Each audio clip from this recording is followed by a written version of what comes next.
Yes. Hi, hello, and welcome back to Bangalore Business Literature Festival 2022. We are on day 4 of the 8th edition of this fest. So, for those of you who've been watching regularly and who've been coming back for these sessions day after day in the last 3 days, thank you very much for staying on. And I hope you've been enjoying all the conversations that have happened so far. Today, like I said, is day 4, and we have 3 extremely interesting sessions lined up today. Also, pretty much in the vein of the last few days. Before I announce the sessions and the speakers, let me just introduce, or let me just thank our sponsors and partners again. Our title sponsor is ICFAI Business School, and they've been with the fest for a few years and they've helped nourish this fest. Thank you to them. Our award, the award for best business book, which is dedicated to CK Prahlad, the management guru, is sponsored by TVS Finance, TVS Capital. And go forward, Kirti. I have our partners to thank. Our knowledge partner, Indian Institute of Management, Bangalore. Our media partner, Your Story. Tamala and Arni are lovely gifting partners. Just Books and K-Lib are library partners. Blossom, good old Blossom of Bangalore, our bookstore partner. And IIJNM, Indian Institute of Journalism and New Media, our journalism school partner. Yes, you can move forward. Right. So first in today's lineup, we're going to delve into behavioral economics, but specifically in the context for business. So behavioral economics as such, there's a lot of ha-hoo being done about it. However, I'm personally of the feeling that not many of us really get the nub of this subject, the nuances that matter, especially so in the context of business. So classical economics just says or assumes, wrongly so, I think, that we're all completely rational beings. But that is not so. Indeed, we are all emotional beings, and there's a lot of psychology involved in the way we think and decide, the decisions we take.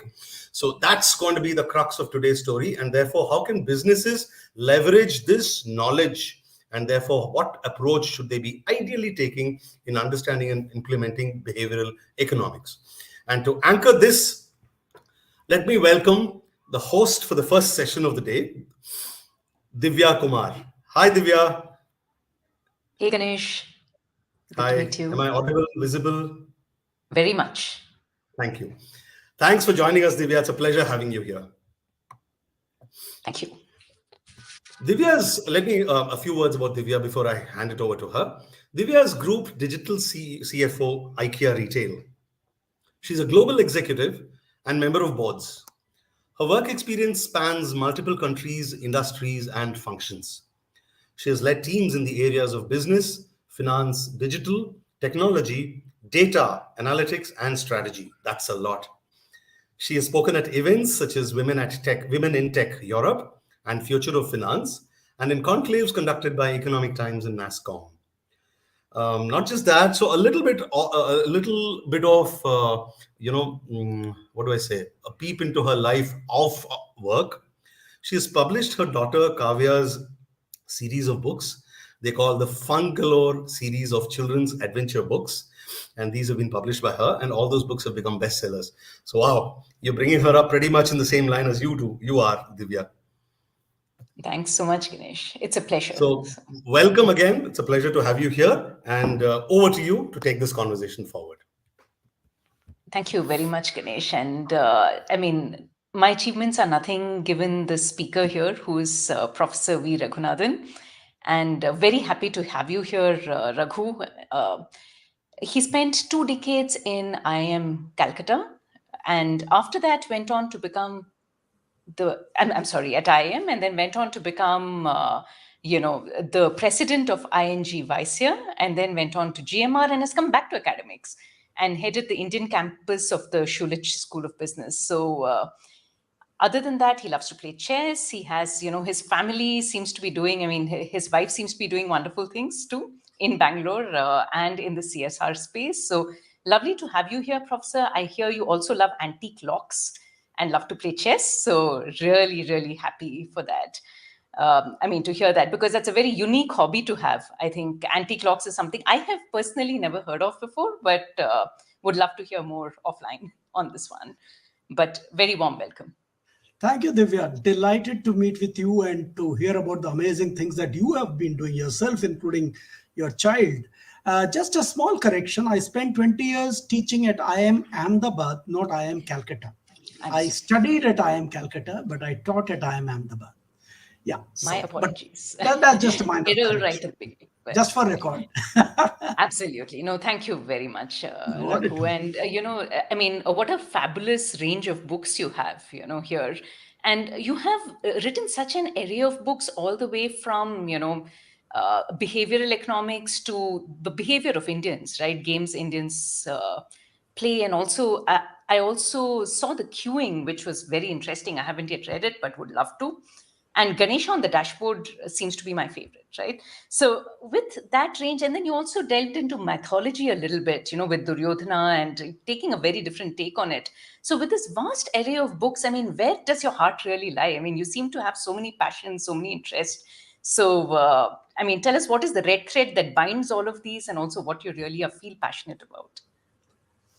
Uh, well, I always say I have a whole lot of complaints about what India is. But one thing I don't complain about is its range of keeping you interested. There's not a moment to get bored. So the more you look around, the more you see around, the more you experience your life living in India, which was a very conscious decision for me right from the beginning. I think there is so much to live for and absorb and talk about and agonize over, anguish outpourings, cathartic processes. So my books in many ways represent a range of those. So yeah, Games Indians Play was my first one in the popular genre. After I finished my academic career, it took 4 or 5 years gap before I started writing majorly again. But these were all the popular books. The earlier ones were all finance oriented books. I started with Games Indians Play, which was a cathartic process, looking at our own some of the ugly aspects which we could do with reflecting about and so on.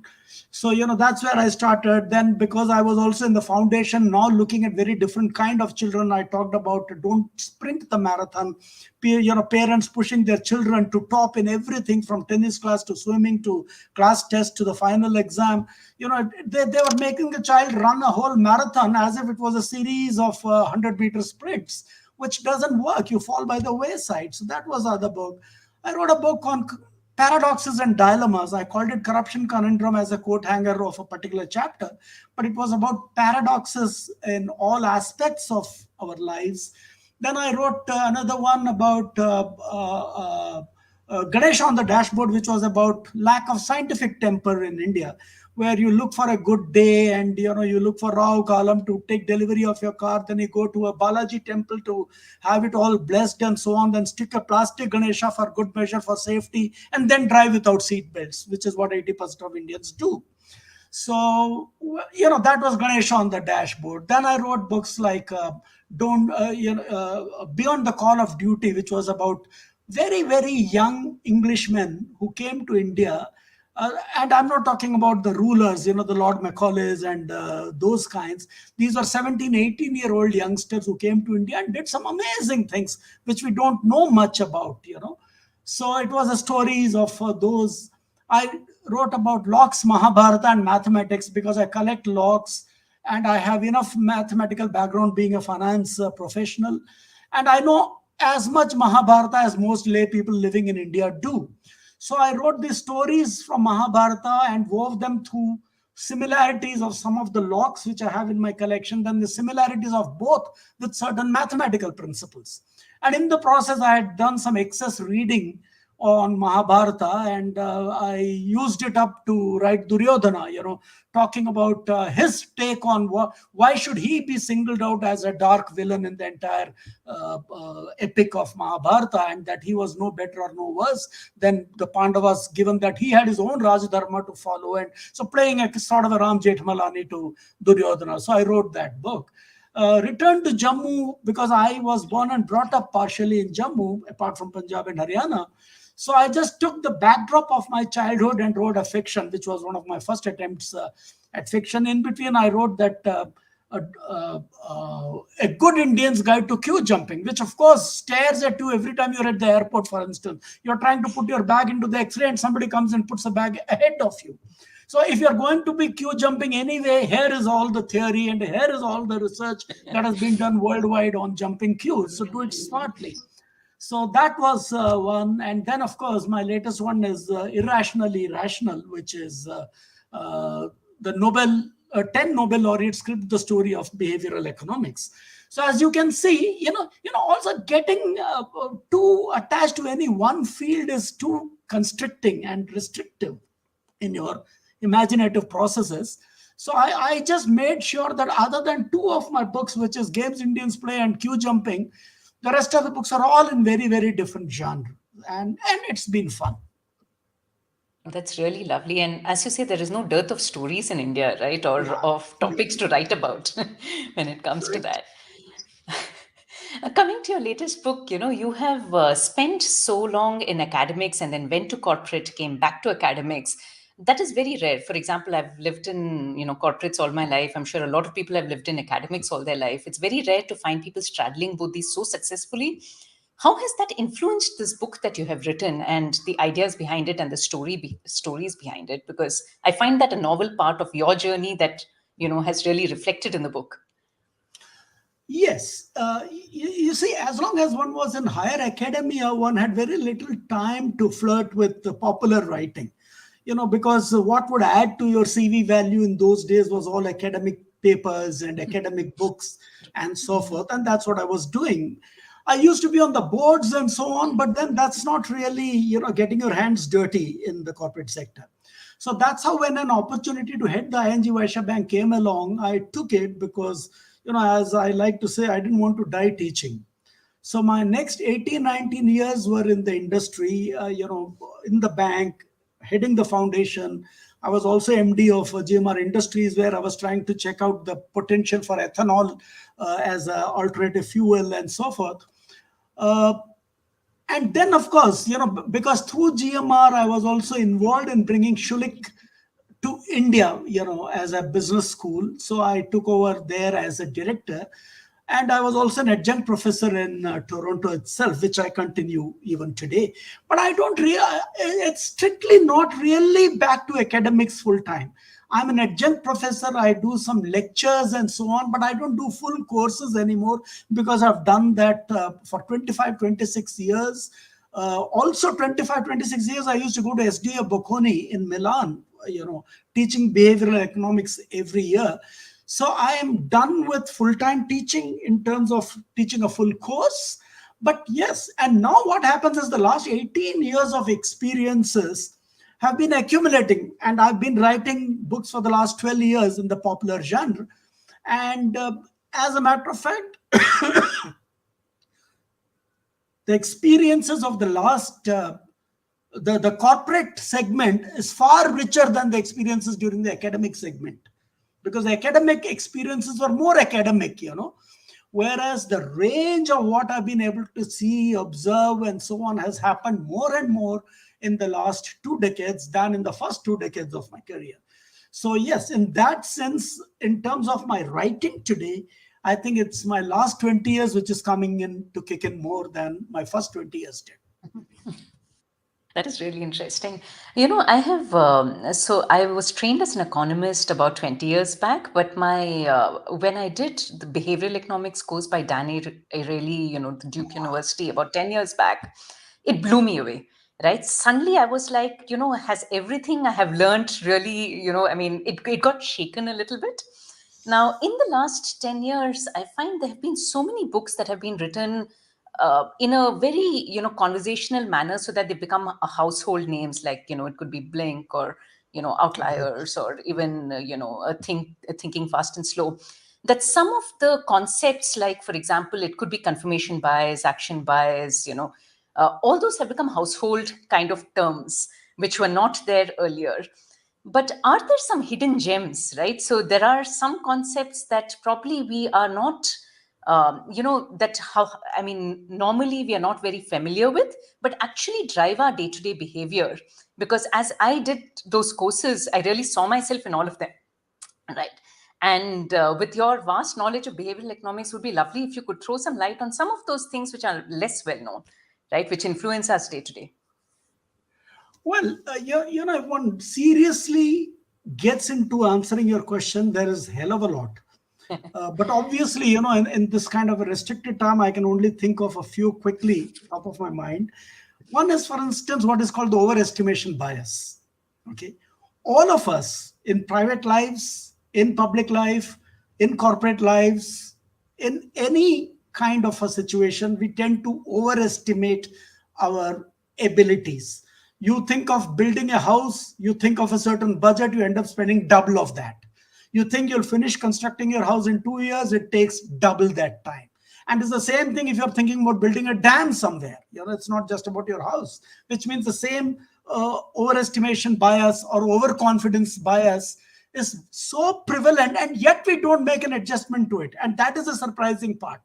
Knowing that we all overestimate and we suffer from this bias, uh, for instance, it's shown that the reliability of knowledge itself, when you say I'm 90% sure, you are actually only 70% sure.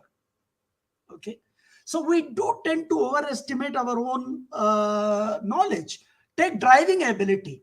Now, given that, if you ask 100 people, are you a very good driver, an average driver, or a poor driver, you will expect that on an average, everybody is an average driver, because by definition, average is in the middle. But about 80% people end up calling themselves better than average. So obviously, there's an overestimation bias there. And knowing the overestimation bias, we don't correct it. Now, that is one which always surprises me. The other is anchoring. We never realize, if you go to an interview and they say, okay, what is the salary that you are expecting? 9 out of 10 people will say, sir, what is it that you plan to offer? We put the ball back in their court. Or you are a tenant going to a landlord for a meeting, and each one tells the other, to quote, what is the rental that you are willing to pay or you are willing to demand. We don't want to be the first to tell them what is the rent that I'm willing to pay, and nor is the landlord willing to say that this is the rent that I expect, which is very surprising, because there is more than enough evidence to say that the person who initiates has an advantage. If I ask, for instance, for a very high rental, the other person cannot bring it ridiculously to a lower level. So normally the person who demands more ends up getting more. By the same token, in a job interview, if I am the first person as a candidate, if I am supposing my actual worth is 50 lakhs, but I say I'm looking for 90 lakhs, chances are you'll end up at 65 lakhs. Okay. So the person who asks higher ends up getting higher. And we do not always realize this, and we keep putting, instead of taking the initiative, we try to pass on the initiative to the other one. So and there is research enough to show, for instance, two groups of people are asked a random, very random question: how many countries are there in the continent of Africa? But before they answer, one group is asked to, just use a turntable of a gambling table, and the number that appears is, let us say, 37. In another table, they do the same random roulette, and the number that appears is 68. And then you ask them how many countries are there in the continent of Africa. The numbers will be closer to 37 in the first case and closer to 68 in the second case. A completely random anchor tends to bias the final call. Okay. And this is something which most of us completely ignore in our day-to-day lives, for instance. I could go on, but I suppose this is enough. If you want more examples, I can give you some more. Yeah. No, this is fantastic.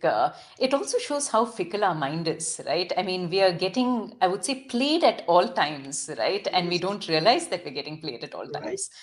Right. Right. And I think that's the wonderful thing also about your book, because I mean, I think also reading a lot more and learning a lot more about behavioral economics also changes the way you operate on a daily basis.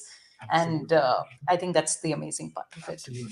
Absolutely. You actually, in fact, call yourself somewhere towards the end of the book an early behavioralist, right? And you say, as early as 1981.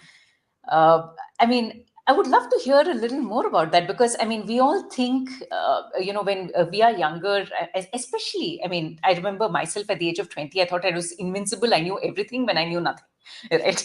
And I think we all go through those phases. But I don't think any of us ever think of ourselves as a behavioralist. And it's very interesting to hear you use the term.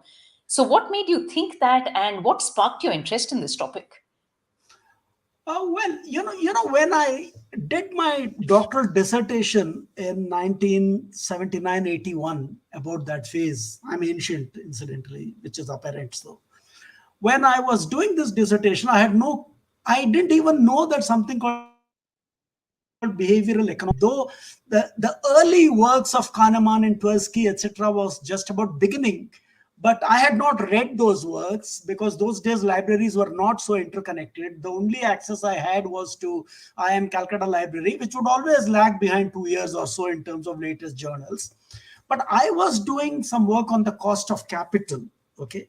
And the Modigliani Miller's famous theory that debt is irrelevant to valuation of a firm was a central mark of efficient market hypothesis and so on. But I had a different feel. I thought that, look, intuitively we say so and so is when you look at borrowing, you always attach a negative connotation to borrowing, debt ridden, and someone who bankruptcy and things like those. So negative words are very frequently associated with it. If there is so much of negativity associated in our minds that he's a perennial borrower and he will die in debt and so forth, if there is so much negativity, then how would the market be indifferent between a company which is debt free and a company which is debt laden? So that was the thought in my mind. And I said, therefore, to say that if a company, two identical companies, if one borrows a lot, the other only manages with equity, and supposing initially for some reason their valuation become different, the usual model was that arbitrage will drive the values to be equal. And my point was, arbitrage may reduce the difference, but cannot do away with this mindset that we have, which is against debt fundamentally. So I basically interviewed some brokers and so on and tried to show that the bias exists. So even after the arbitrage process is complete, the two firms cannot have the same value. There will be a reduction in the gap in the value. Now, I didn't know that I had done anything in behavioral economics or something, except that one of the examiners who was from IIT Madras said this was the most original thesis that he had seen in a very long time since Modigliani and Miller. But I was completely ripped apart when I gave my faculty talk at IIM Ahmedabad as a 26-year-old applying for a position of an assistant professor, because nobody would buy the argument that you could say something which was not in alignment with Modigliani and Miller. Okay, it's a different matter that fortunately my seminar went well and I got an offer from IIM Ahmedabad and I spent my next 20 years there. It is only now when I started understanding behavioral economics in all its depth and width that I realized, oh my God, I was an early behavioralist myself. Except nobody ever heralded me as one. I didn't know myself until very recently when I tried to reflect on it. No, that's really nice. When I read your book, there was one statement that really struck with me, and it said something like, "We have our warts." I think warts, moles, and pimples was the exact words you used, and I loved it. Somehow, it immediately stuck with me, and it was somewhere in the beginning of your book, so it immediately sparked my interest and said, "Okay, I do need to read more." We all come with so many flaws, right? I mean, it's a part of us. It's human. I mean, how do you, when you said that, what was in your mind? And also, how do we really then overcome them, right? And also, really look at the world with new eyes? And also, how does awareness of ourselves really help in how we deal with it? Could be business or personal life. Right. You see, many of the when I use warts, moles, and pimples, I use them at two different levels. Okay, At one level, I say that according to the neoclassical economists, people all behave beautifully in a uniform manner with great uniform complexion, all smooth and shiny face. In reality, it's not that smooth.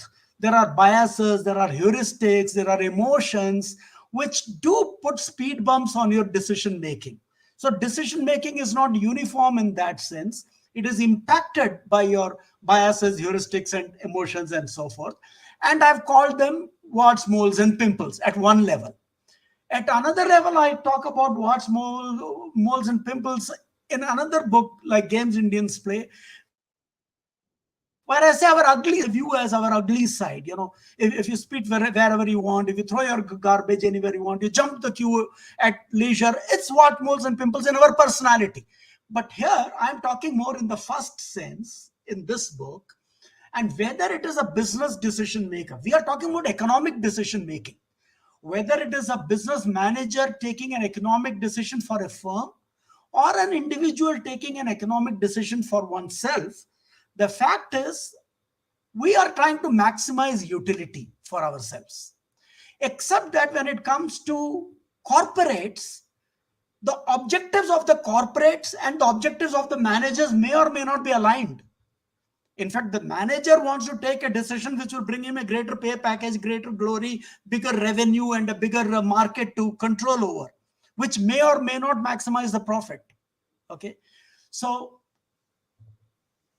now this gap itself is a wart or a mole in behavioral sense of the word. Okay. So in this book, when I say warts, moles, and so on, I'm talking about these folds and layers which prevent the neoclassical economists' predicted behavior from being realized on the ground. So that's what I've really meant there. I want to pick up one thing that you mentioned just now, which was around the manager versus, I mean, the principal agent, in other words, right? That you're talking about. Now, the principal agent, this dilemma has been there for, forever, right? But I mean, while there have been things put around it, people have tried to put controls, people have tried to do different things. It has never got resolved. Do you have any light to throw about, I mean, what do you feel about this dilemma? And is this really something that we see, I mean, ever resolving? Or is it something because of human behavior, it will just go around in a circle? The more controls you keep, there will be a loop that will, continue to. This is where transaction economics comes in. The work of Williamson, which is there in my book, along with Oliver Ostrom and Williamson. Williamson has done a lot of work on transaction cost economics, where the cost of the principal agency conflict is measured. Okay. And then it again goes to show exactly what you are talking about, that in the neoclassical economics, it's all perfect. The transaction costs are minimal, they're nearly zero and all that. And even in the stock market, you say the cost of transaction is virtually negligible, and therefore the arbitrage will happen beautifully. But in reality, that is not so. There are a whole lot of things that kick in. For instance, you have this endowment effect, because of which you may not sell the shares that you have received in endowment, for example. And therefore, arbitrage will not happen because you will not carry out the transactions. Similarly, the principal agency conflict, yes, if there is a huge principal agency conflict, you put some members on the board.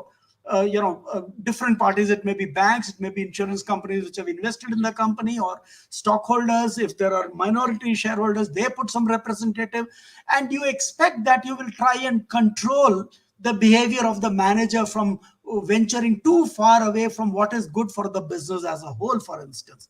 And that is where good governance comes in. And that is where you talk about today half a dozen different kinds of governance committees in a good board. So ultimately, yes, greed in the human beings will always try to find out those loopholes and expand on the principal agency conflict. And just for people to understand what is meant by principal agency conflict, it's very simple. If you are the owner of your own business, you may want to fly economy, you may want to stay in a 4-star hotel, and you may take an ordinary Uber cab or whatever. But supposing tomorrow a venture capitalist comes and puts in 60% of the money into your business, or a bank has lent you 60% of the money in the business, suddenly your carpet becomes thicker, your secretary is speaking far better English because you're paying 3 times the market rate, and suddenly your office is plush and you're flying business class and staying at Taj and all of that. So this change in behavior, which adds to the cost of transactions, is called the principal agency conflict. Principal is the owner, agency is the manager, and their interests are not aligned, and therefore there is a cost added. I just thought I should explain that, because though there may be non-finance people who are listening to us. So in this context, you are very right. It's like a spy versus spy game that we used to see in those old comics. You are trying to put greater controls to minimize the principal agency conflict, but then people are working overtime in their minds to find a loophole and expand that. So I think it's an equilibrium that you achieve between the two, and then factor that in as a cost in any case. No, thank you. You mentioned the endowment effect. So one thing that I was hearing, about even before I joined IKEA is the IKEA effect, right? Which is really because you're assembling the furniture yourself, you attach a higher value to that furniture than you would otherwise. And that's so true, right? How much ever effort we spend into something, that is more precious to us than Absolutely. when you just buy something off the shelf. That's a beautiful example. Yeah, that's right. Because you have literally put more skin in the game. Absolutely. We're almost out of time, but there was one last question I wanted to ask you. Is there any bias that you found perplexing, right? Because, I mean, most of these are very relevant, very this thing, but is there anything that is unique and perplexing that you have found that, you would really like to share? Yeah, I would. Though you thought it is a common bias, which is confirmation bias, I do find it perplexing, because confirmation bias is the tendency to process information by looking for or interpreting information which is consistent with one's pre-existing beliefs. The bias can often lead one to gather arguments, experiences, which confirm and reconfirm what they already believe in, and reject and rebuff what they do not believe in. And this happens, the more knowledgeable a person, the more the confirmation bias. You may believe in a certain political belief or a religious belief or whatever belief it is. I could come and show you a lot of facts, figures, proofs, and so on. And yet, you are not willing to move from your position or pick up those nuggets which reinforce your original view. And this happens with the most erudite people, with the most well-read people. In fact, I remember recently, I had written an article saying exclusion of Nehru from a state-sponsored ad among freedom fighters and patriots was not a right thing to do, going by history. And I was sharing with quite a few friends, and one of them, very erudite person, very widely read, responded by quoting Will Durant, okay, saying that history is mostly guesswork, and the rest of it is meaningless, or some such thing. Now, my point is, all that extra scholarship, all that extra reading still goes into confirmation bias. You have read so well that you are able to pick and choose a proverb here, a quote there, or whatever, to reinforce your case. Not to look at, after all, Nehru's history is not a 500-year-old history that it's all guesswork. It's all there in written records and so forth.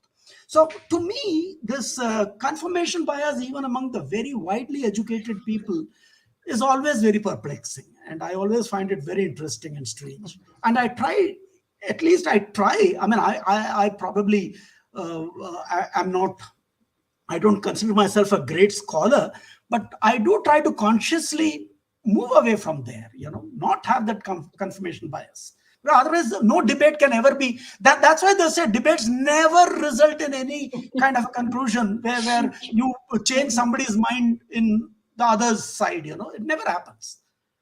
We see it all It the comes. time. Everybody yells and then parts. So we might as well not have debates because It of comes confirmation back to bias. we are not rational, right? So Yeah, because it's excessive confirmation bias. correct. It's very deeply Absolutely. ingrained.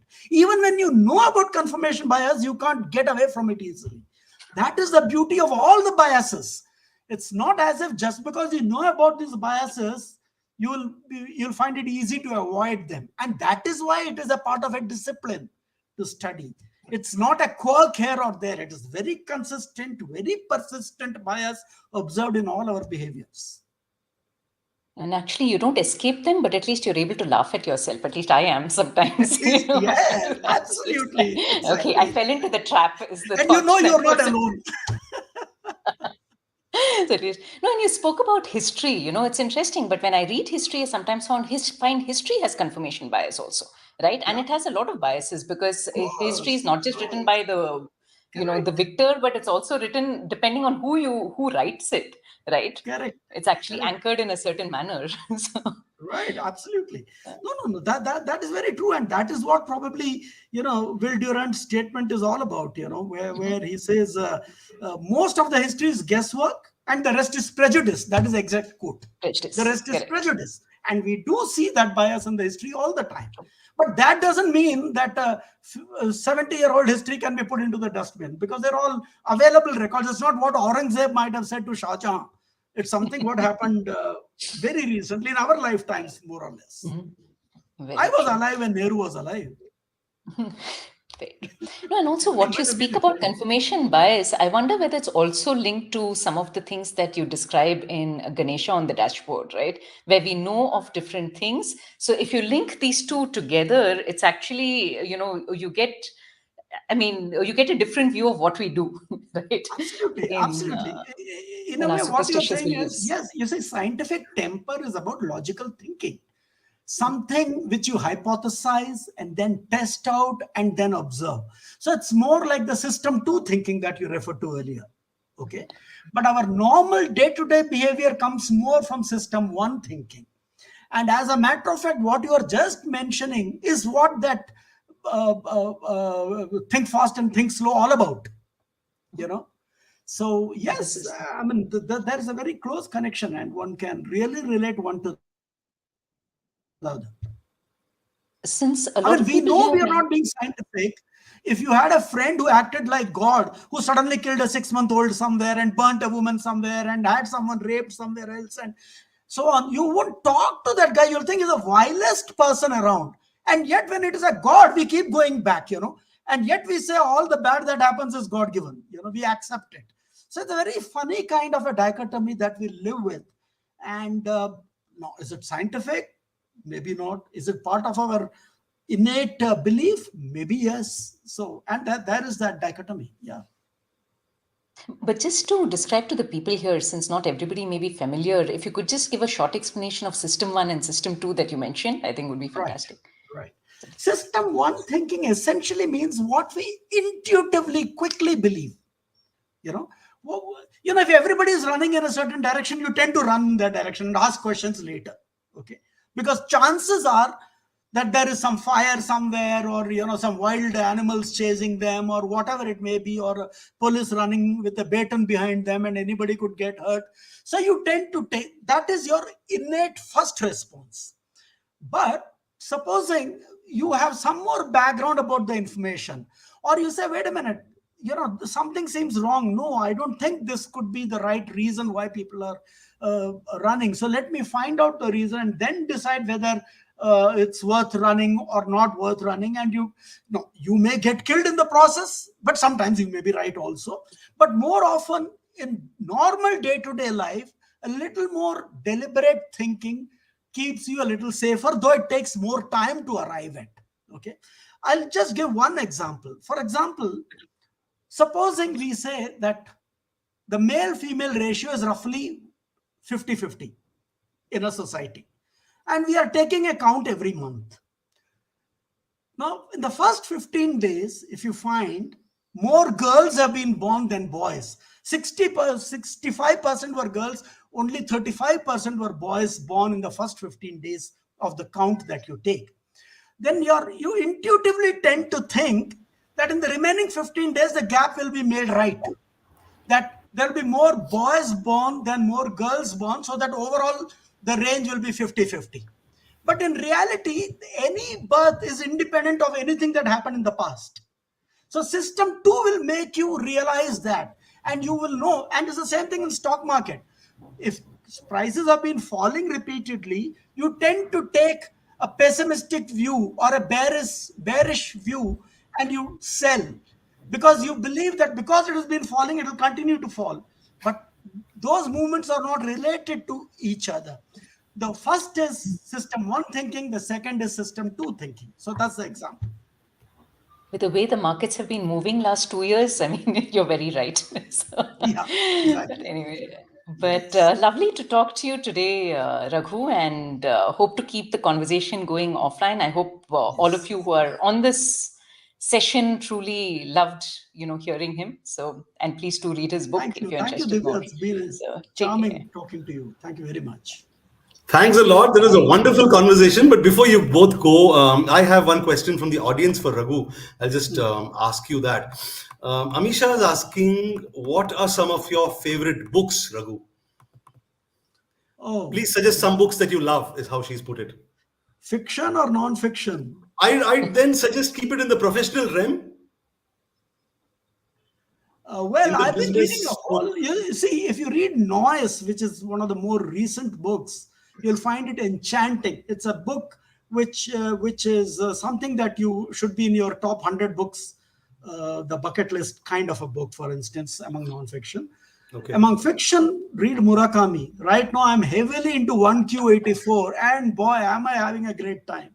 I So right now, see. let me leave it with two books. Lovely, thanks. I read Murakami's book on running. You know what you think when you think of running. Oh, So that's an amazing book. yes, Read Norwegian Wood. It's a classic again, I but see. 1Q84 is something else. I highly Okay. recommend it if you have any interest in light literary fiction. It's not a heavy literary fiction. Hmm, hmm, hmm. Yeah, it's not like Albert Camus kind of a thing.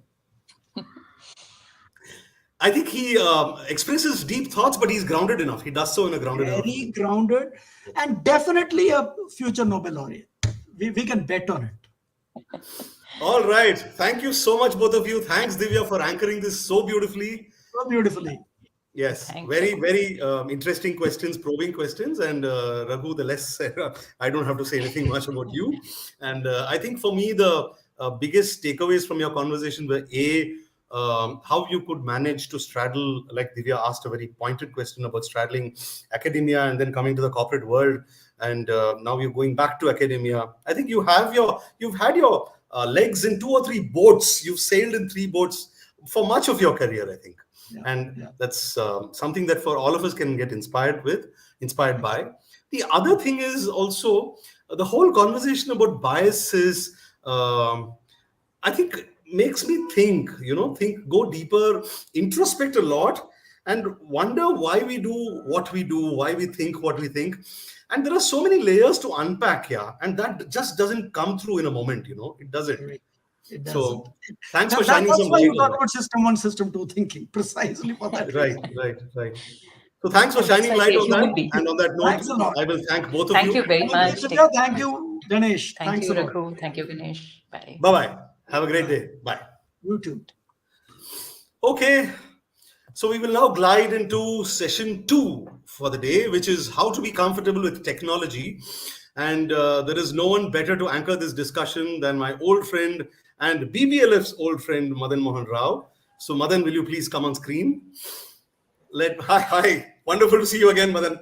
Hi, Ganesh. Hi, everyone. How's it going? Lovely, extremely good so far. Today we are on day 4, and tomorrow is the grand finale, which is focused on startup literature. So I think so far so good. It's been happy times. Fantastic. And I love the format spread over a whole week. It's like a Bangalore Business Lit Fest week or something, book week. Yeah. We've practically taken over the whole week, and we've tried to time it so that most working professionals, at least in certain geographies, will be able to attend this. Yeah, it's much of the main core working day is past, and then the sessions start. That's how we've structured this. Yeah. In fact, I think Great. that is one big business lesson from the LitFest: how to be resilient, agile, and creative. How to change the format year by year, day by day, week by week, and adjust to different audiences. Right. Great We job, guys. experiment a lot. Yeah. I mean, we have the liberty to do that. And I think that's the way to crack Yeah, something. There's no set formula. So, yeah, exactly. Yes, yes. all right. So, before you start speaking to Siddharth, let me introduce you to our lovely audience. I know you don't have much hair on your head, but you do wear a lot of hats. So, Madan is research director at Your Story Media, a charter member of TIE Bangalore, and Big APC's innovation officer. Earlier, he was a research advisor at Asian Media Information and Communication Center, Singapore. He has authored over 15 books spanning knowledge management, innovation, entrepreneurship, and digital media. He's given talks, lectures, and workshops in over 90 countries across the world.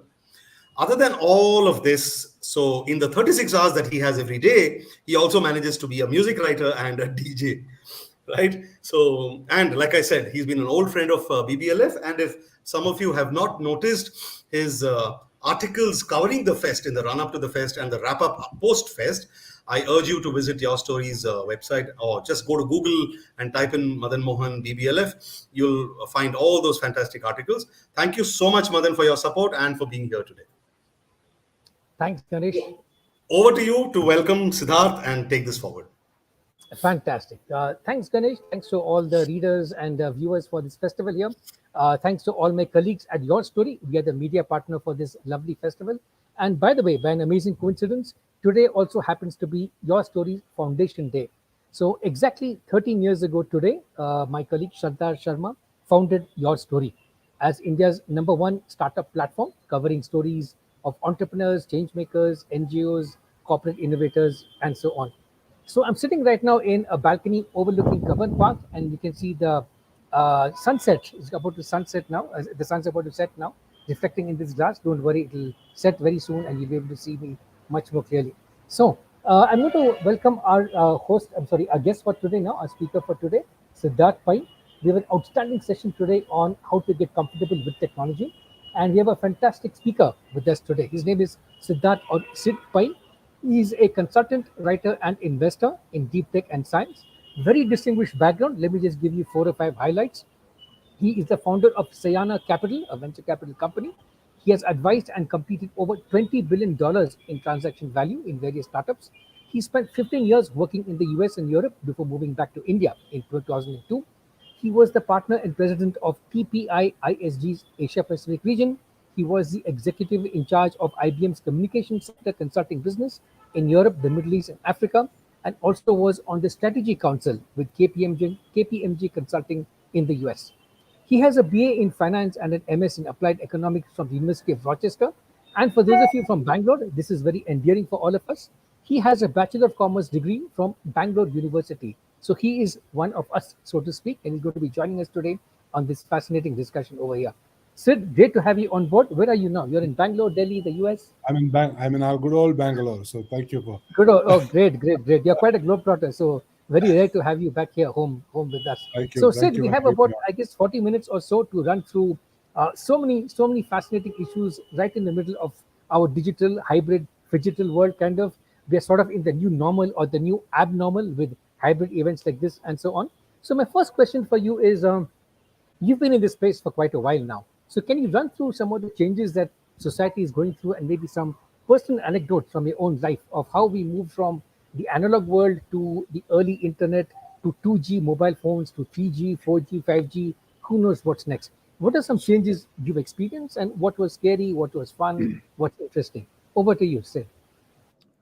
So thank you, Madan. I mean, first and foremost, thank you for having me on. I'm honored to be here, and thanks for the organizers. Thanks to the organizers for thinking of me. You asked actually quite a open-ended question, Madan. So I guess I'll try and the problem is with something like that is I suffer from verbal diarrhea, so I can go on and on and on. You give me a lot of license at this point in time, but I'll try and keep it short. I've had a career in tech for over 30 years. Though I trained as a finance professional, I found myself in tech pretty quickly by a you know by sheer chance, actually, more than anything else. And then, of course, developed the need to understand tech and work in tech, um, at various levels, both from the perspective of developing product or integrating product, all the way to sales, and then later on large deals, as you had mentioned. So if I were to sort of encapsulate that 3+ decade journey, I think there are two or three things that stand out to me as a practitioner and as a user. One is that the kind of thought with respect to problem solving and or coming up with specific technology based solutions has not changed. We are working essentially on the same problems that we used to work on, functionally speaking, 30 years ago. So, for instance, as an example, if you look at some of the logistics startups that we've got, intracity logistics startups, for instance, that we've got in India, which are now being valued at very, very high levels, they are still essentially working on the same mathematics that were being used by COBOL programmers or programmers even before that when they were trying to solve the same logistics problem, except that the technology being used then didn't really have the same capabilities that it has today. The business problem that they're trying to solve is the same, right? So this is one thing that I've seen right through. The only sort of curve for that is that what new technology has allowed us to do is to take some of those business functions that I just spoke about, and for lack of a better word, disrupt them. So if there is an agglomeration of people or companies or firms that are doing a certain type of business because of the network effects that they've had of developing this sort of thing over several decades, technology does have the ability to blow that open and create a new marketplace, so to speak, which didn't exist, in the prior models. That is the salient change in today's technology versus the technology over the last several decades. Otherwise, they're still working on the same business problems. So that's point number one, that I would make. Second point I would make is that today, however, the difference is that the access to data and the access to just computing capability and communication capability is significantly higher than it was, or it's constantly increasing. So what's happening is that many of these paradigms that I just spoke about, which have stayed the same from a mathematical perspective, because you're still solving a queuing equation, or you're still solving a predicting equation, or whatever, though that mathematics has stayed the same, the data in order to be able to solve that problem effectively is much higher, and the computing capability that we've got in place today is also so much higher. So therefore, the ability to arrive at a very precise answer from a predictive perspective or a queuing theory perspective or whatever is much greater today than it was, and has become much greater over the years than it was ever before. And that's really what's causing a significant amount of change in the marketplace and shift and disruption in the marketplace. The third and last vector is that I think that certainly what we've seen, I wouldn't call the internet so much of a change maker as the fact that the internet has suddenly gotten on steroids, which is what has happened in the last 36 months, right, or 24 months since we've had COVID. I mean, the fact that we're doing this the way we are right now and that we think that this is normal is a clear indicator that it's okay now for us to use technology instead of physically meeting people. I mean, these sorts of things are being accepted. Technological sort of aids are being accepted significantly more than they were even 3 or 4 years ago. So, so that sort of normal trajectory that was going on, though it was a steep trajectory that was going on, that has been sort of accelerated significantly more in the last 24 to 36 months, given the fact that we were forced to rely on technology and stay at home. So these are the three things that I would say. Same problems that we're trying to focus on, with the small vector change that I described, which is disruption. The second being the fact that there is more data and more computing capability, and the third now this sort of massive acceleration in the last 24 months. So that, in a nutshell, covers the last 3 decades. Fantastic, Sid. That's a very great way of describing the three vectors of change. And I like what you said a while ago about internet on steroids. And in fact, that is one thing which is becoming a bit overwhelming for people. For example, social media. Should you be on LinkedIn, Twitter, Facebook, Instagram, Reddit, etc.? There's so much to pick from, you know. So how should somebody decide or pick which one of these to master? Which two or three areas of social media should one pick up? Because we have only 24 hours a day and a lot of us have day jobs. So how do you manage balancing all of these things? Any ideas, insights that you would have? Sid? So I think over there, the answer really, Madan, is to be able to look at yourself and decide what's important to you at that point in time. I'll tell you, I won't talk about social media, but I'll talk about something. I'll come to social media in a minute, but I'll tell you something that was taught to me 20 years ago, actually, when I first came back to India by uh, a very senior Indian executive, a man called Arvind Thakur, who at the time was the president of NIT Technologies. And I was a part then of KPMG Consulting in the US, as distinct from KPMG, the audit firm. We were the first firm to have split away and created a consulting business. And we were looking to actually acquire a firm in India. And NIT happened to be the firm that we were looking to acquire. And I was the representative for KPMG here, trying to make that happen. And even at that time, I'm talking about 2002, I would see 250 new emails a day. And if you think of spending just 1 minute on each email, that's over 6 hours of work time spent on just processing email. And I was just thinking, how do I keep this zero inbox going, make sure I answer to everybody, because I felt it was my duty to do so. And Arvind, actually, I brought this problem up to Arvind, and he said, Sir, I don't bother with that. I said, what do you mean? He said, listen, I open up my machine, I look at the first, if my screen fits maybe 10 emails, I look at the first 10 emails, I deal with them, and then I close my machine. So I said, how do you know the 11th or the 12th email which you've missed is not an important one? He said, very simple. If it's important enough, then one of two things will happen. Either it will be once again in my first 10, or somebody will call me. So I thought that this was a very, very interesting attitude to take to this flood of information that was coming, right? Because even then, just talking about email, the flood of information was so large that we couldn't cope. We couldn't cope with the amount of information that was coming our way. And that's essentially what's happening with social media as well today. So you have to choose, is the point. And you have to then decide what is it that's important to you. Now, I'll tell you, there's only two forms of social media on which I'm active. One is not social media, well, and there's actually a third. It's not actually social media; it's a communicating method. But I'll get to that in a second. So the two that I'm active on in any way, and that too when I want to be. One is LinkedIn, where I occasionally post, long form articles, because I do write on a regular basis for newspapers. I write weekly. Twice a month I write for Financial Express, and twice a month I write for Mint. So sometimes I post those articles each week.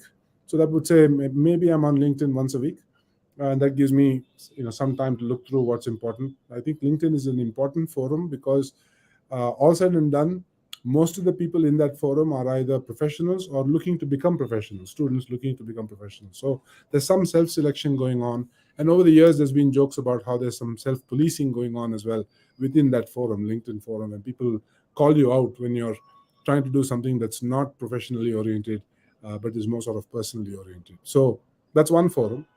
A second forum that I use, and only because I've picked up my old hobby of photography again, is Instagram, right? And I have quite a few followers on LinkedIn. I guess it's all relative, but enough, I guess, to pay attention to what I put on there, but hardly any on Instagram. And the only reason I put anything on Instagram is only for my own sort of my ability. Listen, I've done something. In the old days, I would probably print it and or have it in a slide and have a slide exhibition or whatever.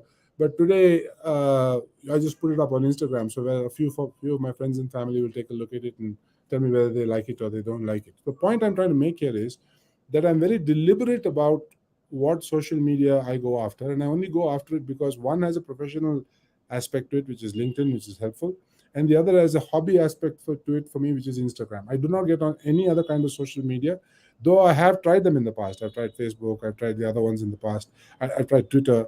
I don't find them. I find them time sinks and a waste of my mental capacities, because I found that I can spend hours doing this and to no productive avail. The third thing that I spend time on, because I don't have a choice, is WhatsApp, because everybody chooses to communicate on WhatsApp today, and so therefore I'm compelled to use it. I don't think it's the best way for us to communicate necessarily, but since everybody seems to be communicating on it, I don't have a choice.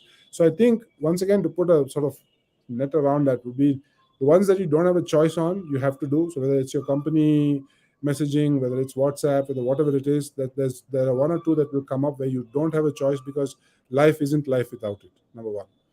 Then there'll be the ones which have some kind of professional or student or whatever it is that you're trying to, affinity group, interest, that is important to you, and so therefore you glom onto it, like a LinkedIn or something else like that, if it's a professional area for you. And the third would be, I would say, hobby driven. So whether it's an Instagram or whatever else you're interested in, where there are sort of communities around that specific kind of social media. That's how I would bring it up. Where you have no choice, get on it. Where you have a choice, do one professionally and do one for fun. That's it. Thanks, Sid. Those are great tips. I like what you said about how one should first experiment and see what works well for you and find out what is maybe a time sink. Another good point you raised a while ago was policing, and that brings us to another important issue. Moving from the individual to societies, we are now seeing the rise of a lot of hate speech, unfortunately, in India as well and many other parts of the world. There's a lot of the stalking, cyberbullying happening. So, along with opportunity of digital media, we're also seeing a lot of the dark side emerging. So, what are some of your thoughts on how to find this balance between freedoms and responsibilities in this digital space? Where do you find that control line? Sid? So that's a multifaceted question, actually, and there's lots of roles that we need to play there. Let me, actually, I'm going to, because I'm sure at some point, this being a book festival, at some point you're going to ask me about books. So I'm going to talk about a book that I've been reading, that I've sort of 65-70% of the way through, I guess. And the only reason I know it's 65-70% is because I have a Kindle that tells me I'm 65% of the way through, rather than I wouldn't actually compute it otherwise. But it's a book called Why Don't You Like Me? And it's written by a man called Mitchell Springer, who happens to be a professor at Purdue University. And he goes through a variety of things. He's actually focused only on the United States. But nonetheless, what he talks about is the fact that there is a sea change that's going on in the United States from the perspective of their racial and generational makeup. In fact, he says, to quote him, he says 2011 was the first time that the high school graduates who are non-white exceeded the number of high school graduates who are white. Now, whites have historically been the majority in the US. And so therefore, if 10 years ago we had this phenomenon where most of the high school graduates were non-white, it must mean that today most of the people getting into the workforce 10 years later, or in mid levels, in the junior mid levels in the workforce, are also non-white, which is a significant change for that country. And he says in 30 years, the whites would have become completely a minority. So there is a significant change going on in that country. And if you were to look from outside, a lot of the examples of hate speech, a lot of the examples of some of the mad things that happen, where people go down and live stream, attacking other people or gunning down other people or whatever it is. Many of them emanate from there. But to stop and understand what's going on, the thing is, as a human being, we are always sort of in a situation where we find sameness is safety, and if somebody is not the same as us, then we feel a little bit unsafe, right?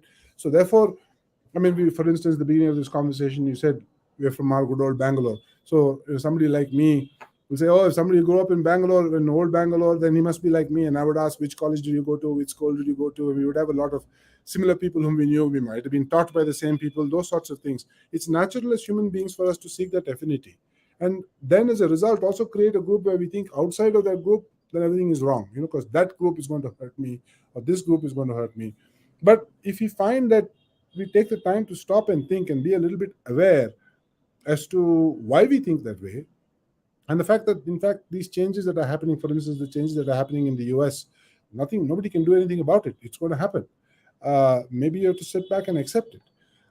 So there's at a personal level, there is a responsibility on every single one of us to understand what's changing and then choosing to respond rather than react. So don't create hate speech for the sake of creating hate speech, or unnecessarily mindlessly forward things which we don't know are true or not true. Like you see on WhatsApp, for instance, several things that come through that have which are very often fake news, or happened somewhere else but are being purported to be happening in India, right? That's on a personal level we have that responsibility. That's the most important, actually. The second level then comes with larger organizations, and there are two here.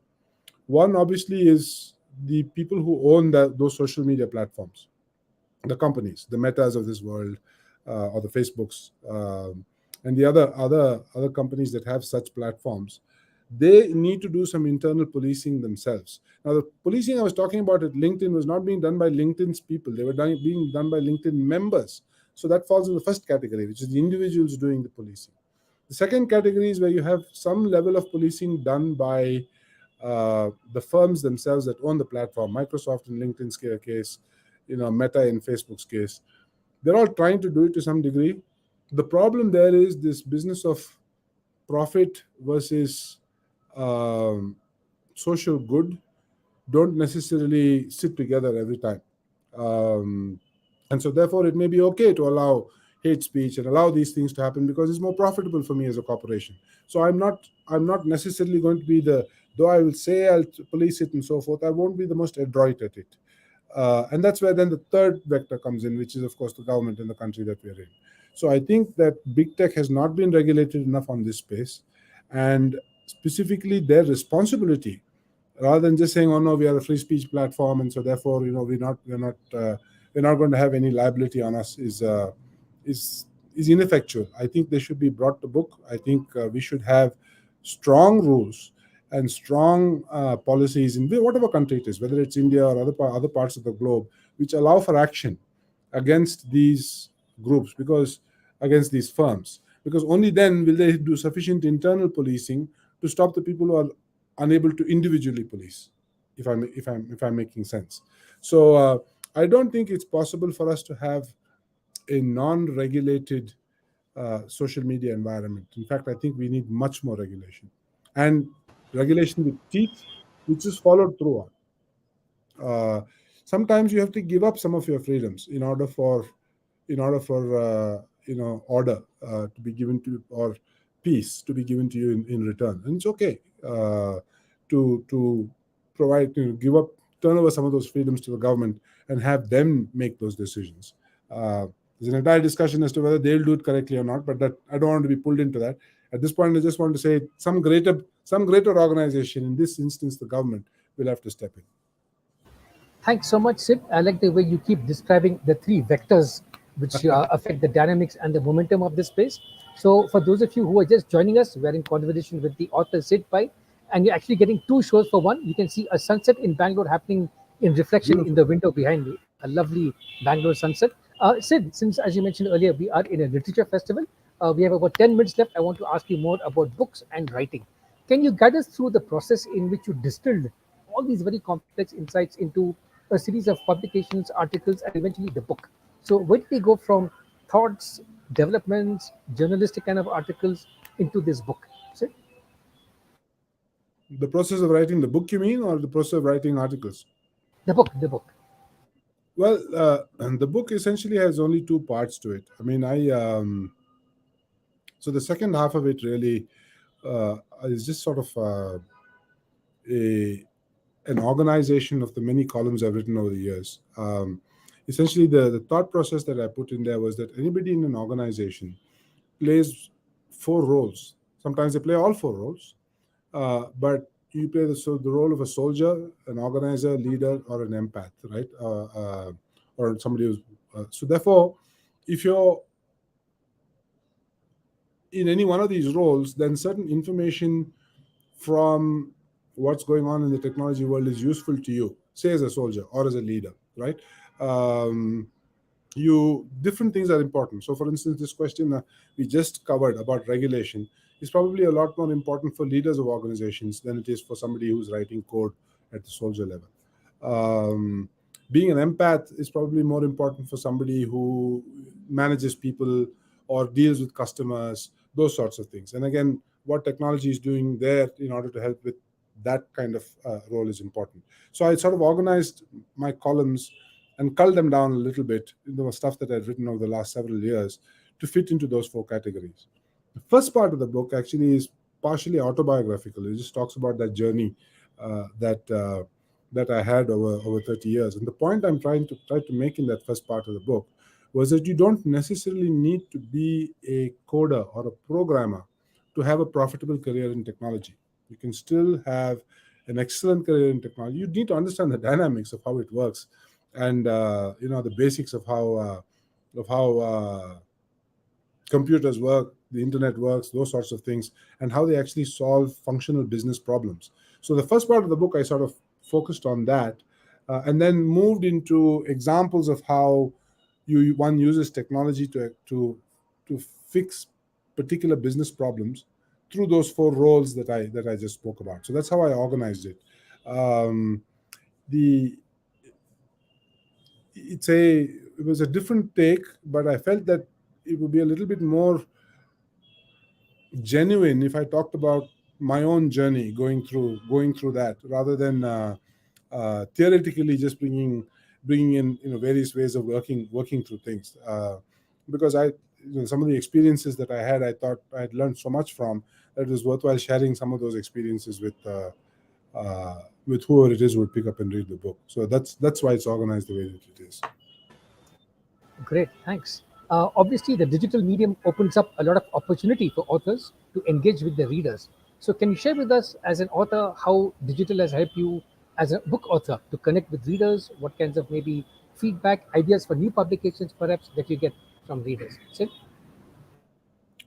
I've been very fortunate, actually. I mean, both from a digital perspective as well as a physical perspective. I mean, I've got the gentleman who first suggested that, Kashyap Kampela, who first suggested that, the two of us spent some time talking about this, has been a great inspiration to me. He and I used to work together. He would seek me out, actually, in my early days of writing columns several years ago, and say, let's have a cup of coffee. And then he would have thought through 6, 7 different ideas and say, Sid, how about this, how about that, how about this, as ideas to think about. Many of which I took him up on and did some research about those particular areas, and then actually wrote the columns. So that's on the physical side. On the digital side, and which I'm still very grateful for. He's not the only one; others have done it as well. So I'm very grateful to them for having done that. On the digital side, what happens is that if you start, you again, because of the amount of information that's out there, you have to be selective on what it is you want to read from. So there were a few news feeds that I started using on an ongoing basis so that I could understand what was changing in the world of technology. I'm happy to share those. One of them is a website called Futurism, right? And they have a feed that talks about. I mean, they're futurologists. They talk about what may be happening in the future. The other is the MIT Technology Review. I find it very useful because they're talking about all sorts of things, not necessarily just tech, but also science. And being an investor in both those spaces, it's sort of important for me to keep up with the changes of what's happening in that space. So those two, I would say, have been very useful for me as digital media to absorb from more than anything else. So I read voraciously from those media to form an idea of what's going on in the world and my own sort of take of it. And then I find that when I take that and start writing about it, that I in fact have an opinion. And then therefore expressing that opinion on how this may work or how it may not work is always it's in the creative process that my opinion actually becomes a little bit more clear. As I start to write about it, thoughts form around it, and I put it together. And I'm open-minded. Sometimes I come up with an opinion, especially if I'm talking about data that's happening in the marketplace.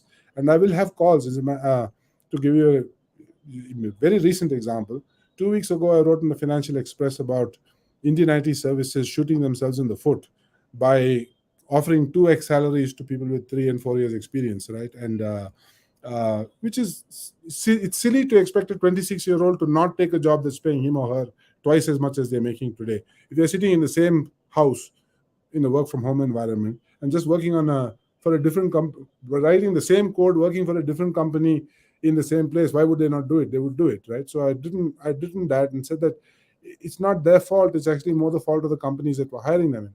But I got calls from many people, executives in the industry as well as analysts, who said, boss, you got the data wrong, and presented data to me saying, look, the net hiring has actually gone up significantly, and the productivity in terms of revenue productivity for each person has not gone down, which is what you would have expected if there had been this sort of glut of hiring. So it was interesting to me. So I followed up today with a piece, again in Financial Express, presenting the opposite view, presenting the view that said, listen, my opinion may not have been correct. I mean, this is what I saw and this is what I reported on. But when these new data were made available to me, it appears to me that there is a case for why they did what they did. And so therefore, I didn't fully withdraw what I said, but I presented an alternate point of view, saying that, I don't know, maybe I was a little bit too harsh in the way I judged what my opinion was. So I mean, it's a process of, as long as you're open-minded enough to listen to others who have an opposing point of view, and then be honest enough to put a creative process to that as well, then I think it's worthwhile. I mean, it's at least for me, I found that useful. I've got no problem if people tell me. I used to when I was younger. I now have less of a problem when people tell me that I'm wrong. Okay, I'm wrong. So tell me why. Tell me why I'm wrong. Right? I'm a little bit more open to listening to that now than I would have been, say, 15 years ago. Thanks, Sid. Before we wrap up in the next few minutes, there's a couple of questions that have come in. And this is a very interesting question now, which is as we become increasingly immersed in this technology world, and especially for the younger generation who are growing up in a fully digital world, do you see some serious cognitive shifts in the way people are thinking in the digital world? Are there some behavior changes you're seeing among people of our age, people of younger school, even in primary school, college age? Sid? I think so. I think it's an excellent question, because see, unlike you and me, Madan, I mean, we have experience of both the physical world, which is what we grew up in. I mean, I grew up in a Bangalore. We didn't even have TV. So much so that even today I don't have a TV habit. I mean, I know where the off switch is. Other members of my family watch it. I don't.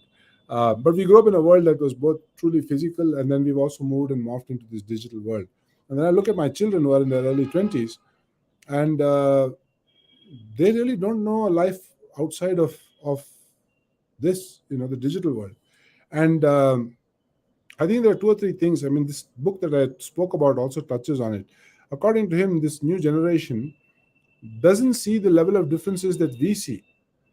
So this black versus white, brown versus Asian versus what. So it's much less important to them because they are, they're in this new world which is digital, and so therefore, according to this book, anyway, and so therefore.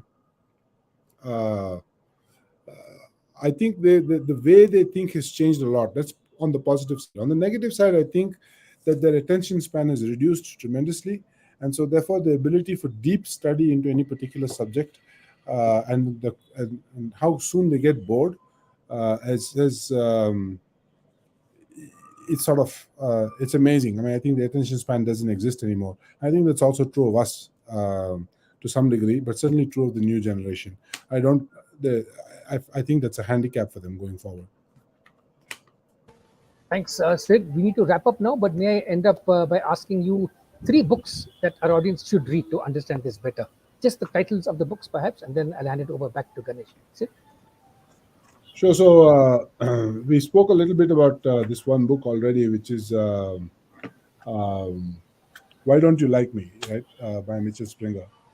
The second thing which I'm going to do is I'm pulling this in because it's a hobby of mine, but nonetheless, there's a book called "How I Make Photographs" by a man called Joel Meyerowitz, and the idea over there was to be able to take specific slices in time and freeze them, right? And that's very, very useful in terms of getting people's attention. What we spoke about, attention span reducing. If you can freeze it, then you get the attention. Uh, the third book um, that I've been reading is sort of left field, but it's a book from one of Khalil Gibran's acolytes, one of the Lebanese people who used to be around and went back to Lebanon. And it's a fiction work. It's a book called The Book of Mirdad, written by a man called Mikhail Naimi. And it's probably the toughest fiction book I have ever read in my life. I've had to read every single word slowly to understand what he was trying to say. Because normally you can flip through fiction very, very quickly, but it's a book I would highly recommend, because it makes you think about all sorts of things very, very differently. Our reason for our existence, why we are here, established modes of doing things, those sorts of things. And it's the toughest, and I would say it's the toughest fiction book that I have encountered so far. That's great advice, Sid. Thanks so much. Thanks to all the viewers for watching us today. It's been a fantastic Friday evening. Over to Ganesh for a summing up of the day and perhaps some treats that are ahead of us tomorrow. Ganesh? No, but Thank there you is so one much. treat left for today. There's another session. One Okay, more. go So ahead. thank you, Siddharth. It was a pleasure listening to you. Wonderful Thank answers. you, And Ganesh. Madan, as usual, fantastic job. Madan, thank you for your time. Thank you both for having me on. I appreciate it. Thanks, everyone. Take care. Take Thank you care. so much. Thanks, both of you. All right, viewers. So we glide into the last treat, to use a word Madan triggered in my mind for the day, a third and final session for the day, which is on the social purpose of business. And to anchor this conversation, I have Aarti Mohan with us. So, Aarti, hi, and thank you very, very much for coming here. It's a pleasure having you. Likewise, it's a real pleasure to be here this evening. Thank you, Ganesh. Thanks a lot. So, for those of you who watched our sessions yesterday, there were a couple of sessions where we dwelled on CSR and certain other social angles to business and operations. So this could perhaps take off from where those left off, and I think it's a very important issue of these times, more and more so. So we have Aarti, who's going to anchor this conversation with Melodina Stephens. Aarti is a co-founder and partner at Sattva Consulting. She heads the foundation unit, which works closely with global and Indian foundations, Indian philanthropists, multilaterals, state governments, and their ecosystems to design and deliver impact. With over 14 years of experience spanning advisory, research, program establishment, and business leadership at Sattva, Aarti has led the creation of several flagship research and knowledge reports. She's also designed and anchored large-scale impact initiatives. So, all in all, it's a very heavy, resume, heavy CV, Aarti. So, over to you, and I hand over this conversation to you. Please take it forward. Thank you so much. Thank you so much, Ganesh. It's a pleasure being here this evening, and it's a first for me to talk about impact in a business literature festival. I'm wondering if my guest is here yet. Otherwise, I'll just go ahead and start with the premise for our conversation today and get right into it.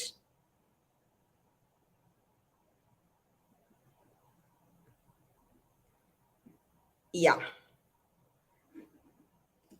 Me on? Right. Yeah. Hi. Hi, Professor Melodina. How are you? I am very good. Nice to see you again. Absolutely. So, Professor Melodina, it's my pleasure to welcome you this evening. We're having an interesting conversation about business, purpose, impact, and social enterprise in a literature festival. And I'm really looking forward to what we can uncover with your latest book, Business with Purpose, Advancing Social Enterprise.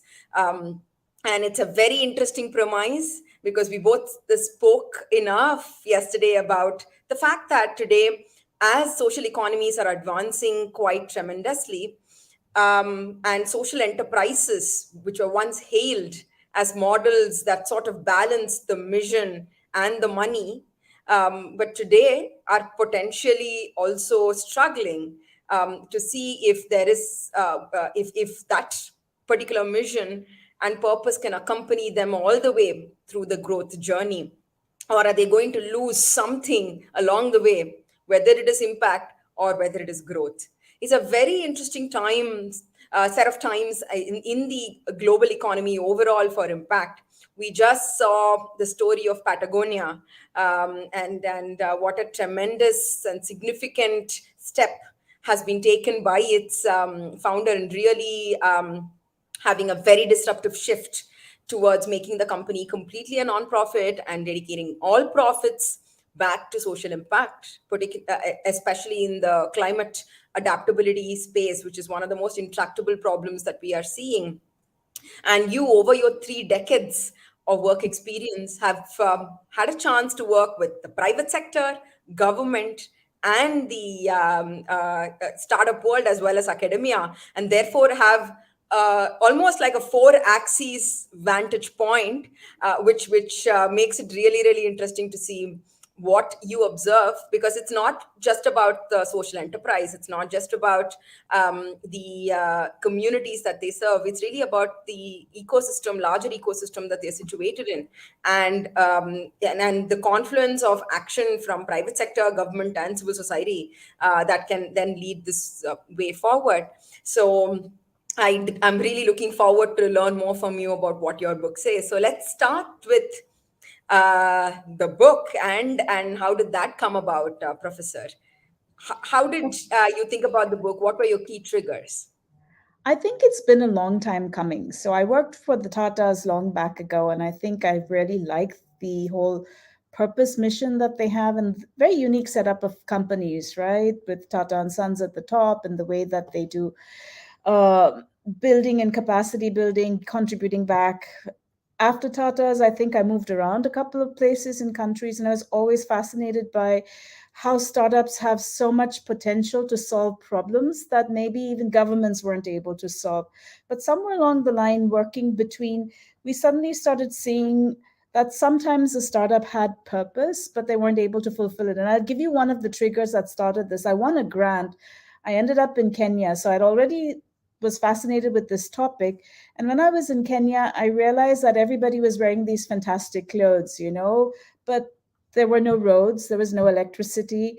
They didn't look like that particular region that I was visiting, didn't look like it was extremely affluent. So I asked the person who was driving us around, what happened? What's the main economy? And then he said this funny story. He said a lot of clothes were coming in as donations. And I think people meant well when they gave that, but they were being sold in container loads. So the clothes were cheaper than what you would buy in a market. So people were buying these good quality clothes that were much cheaper. The shops went out of business. When the shops went out of business, the manufacturing went out of business. When they went out of the business, the farmers couldn't sell their cotton produce.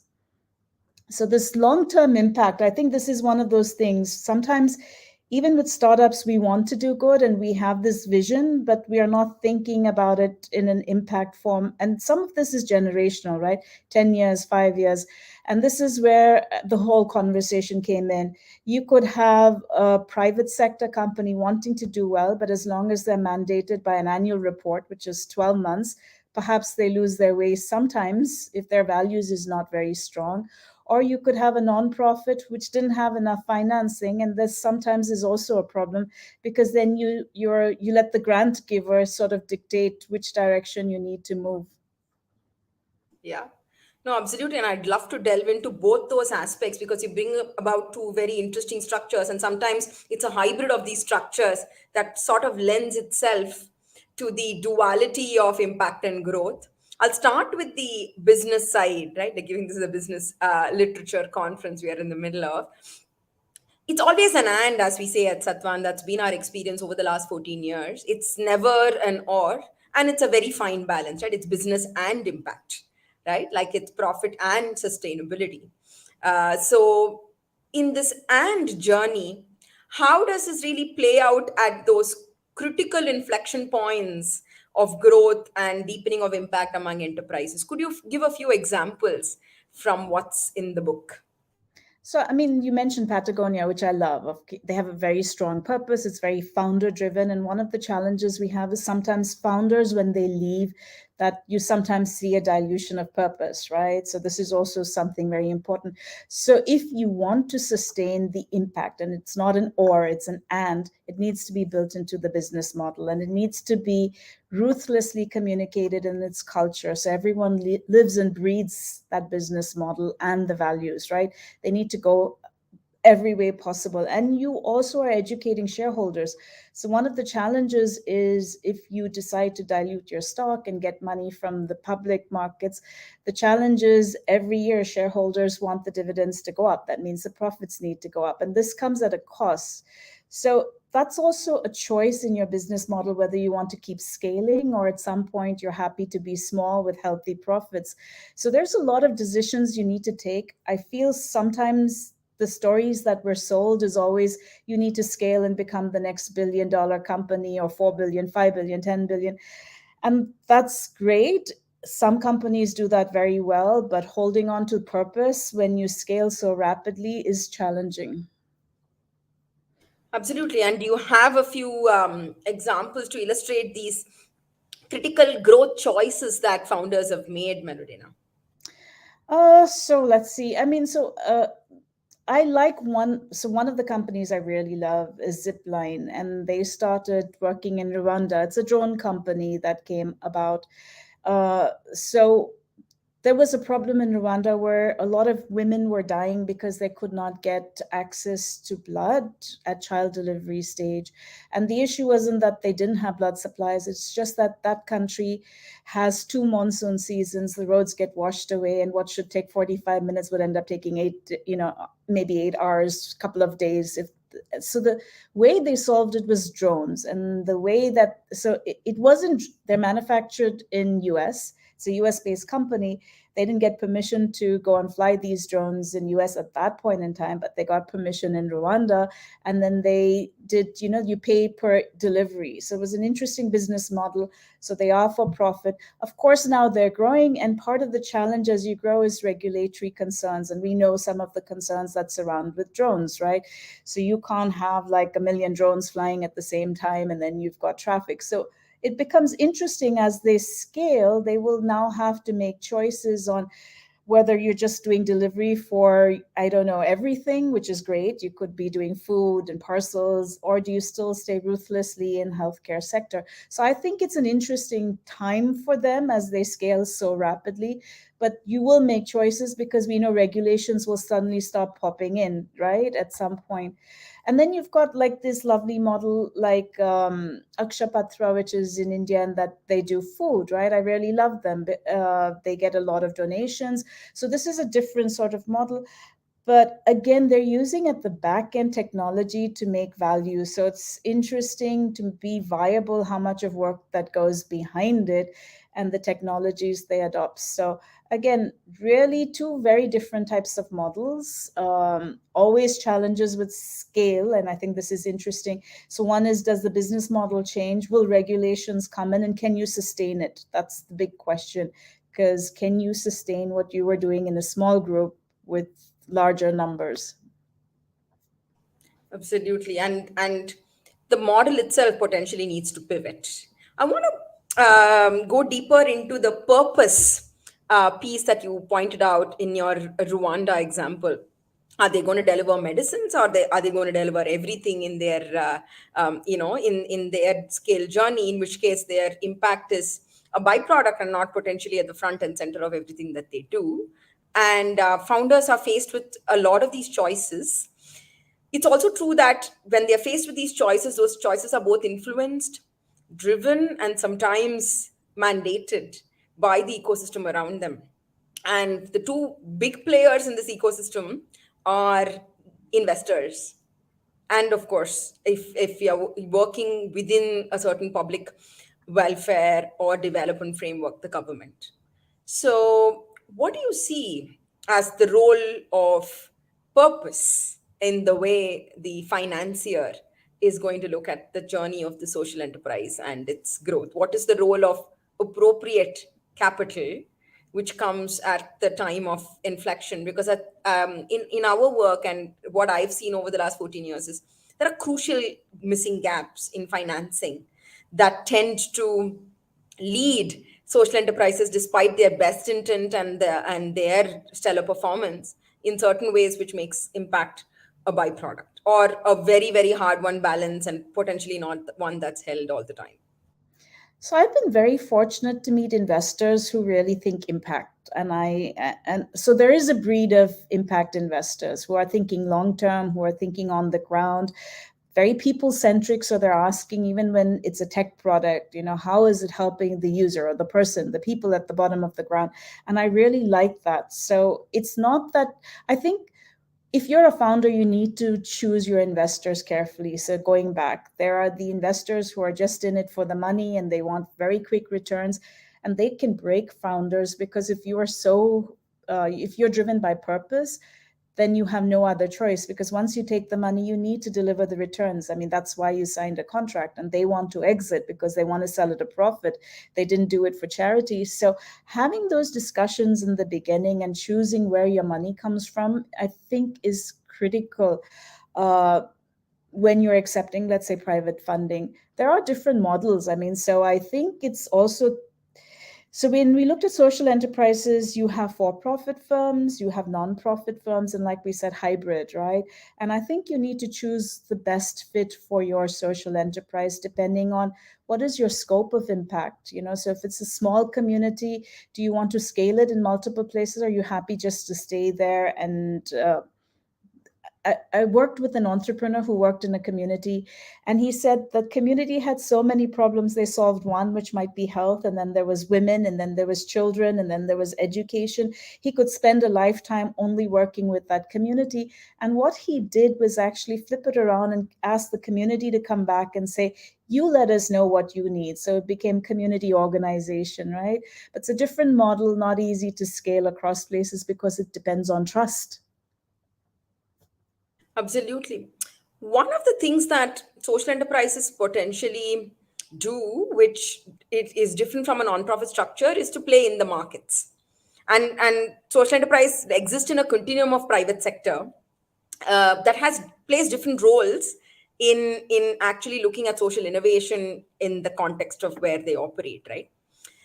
Just wanted to say that, I mean, take the Indian example, right? Like, over the last 6 years, about 2.1 lakh crores have been plowed into CSR, and it's one of the biggest progressive stories of how one can harness private sector and innovation towards inclusive development.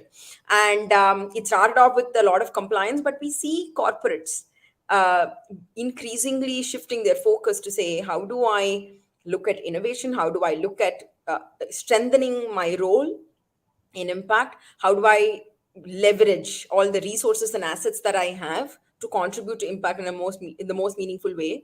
And also, how do I collaborate with the ecosystem around me? And this came as a result of regulation. So, but at different other points, regulation is also plays a very tricky role in either advancing or I wouldn't say stifling, but maybe impeding innovation a little bit from the market perspective. So, what are your thoughts on, in the you've witnessed in the African and Asian economies, role of regulation, role of markets in supporting social enterprises to advance? So I don't think any government wants to stifle economy by any, because one of their KPIs is the economic growth, right? So by default, they don't want to stifle. But governments also, their mandate is to be inclusive. So it's not for a minority group or not just the people who have money, it's across the spectrum for everyone, right? So the regulations are to ensure that it is inclusive, whatever comes in. And sometimes there's challenges with that. So maybe technology has, or a startup has an idea of something that will create more jobs, and this is where the impact comes in. Can you document that you are creating jobs? Is it in a progressive way? Is there things you're contributing to the economy, not in a negative way? If you're coming up with a business model, are you adding more plastics, or are you actually removing plastics because you've embraced circular economy?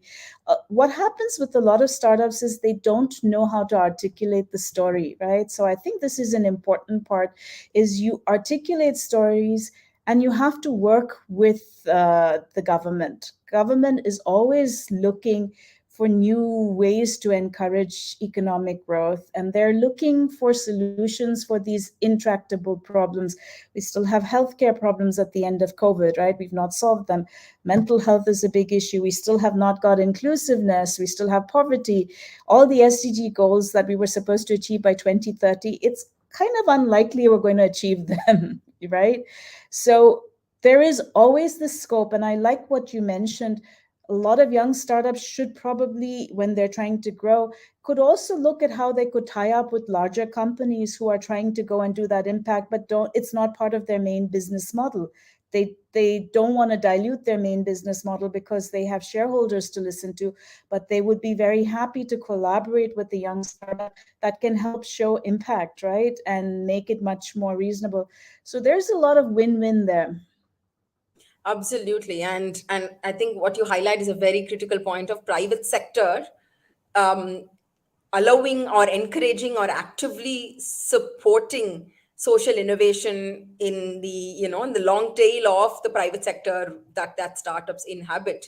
And this can be very well their purpose journey, right? And I think that's an interesting one. What about the non-profit space? I think for a very long time, as the aid paradigms have shifted in the different countries, non-profits have either struggled or thrived because of the relevance that they had in that particular context, and the way that they evolved, right? Because at some point when international aid sort of moved from one area to another, one geography to another, a lot of nonprofits found themselves needing to evolve to then even be able to exist, right? And that became their first journey of growth. And from there, sustainability has meant different things for different nonprofit scale models.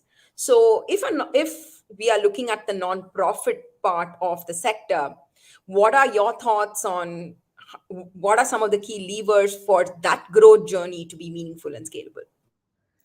So for me, nonprofits, I think, need to have even stronger governance models than for profits. And sometimes what they will do is have a board, but they're not really looking at ops. And this worries me a lot. Some of the biggest scandals we've seen, Oxfam, United Nations, are all IGOs, nonprofits, right? And there's a serious lapse. It's simple things. I think there's a business model kind of thinking that you also require. If you're sending a child to school, do you collect enough money for 50 kids and next year you have 40 kids? So then you go back and tell 10 kids you can't go to school any longer.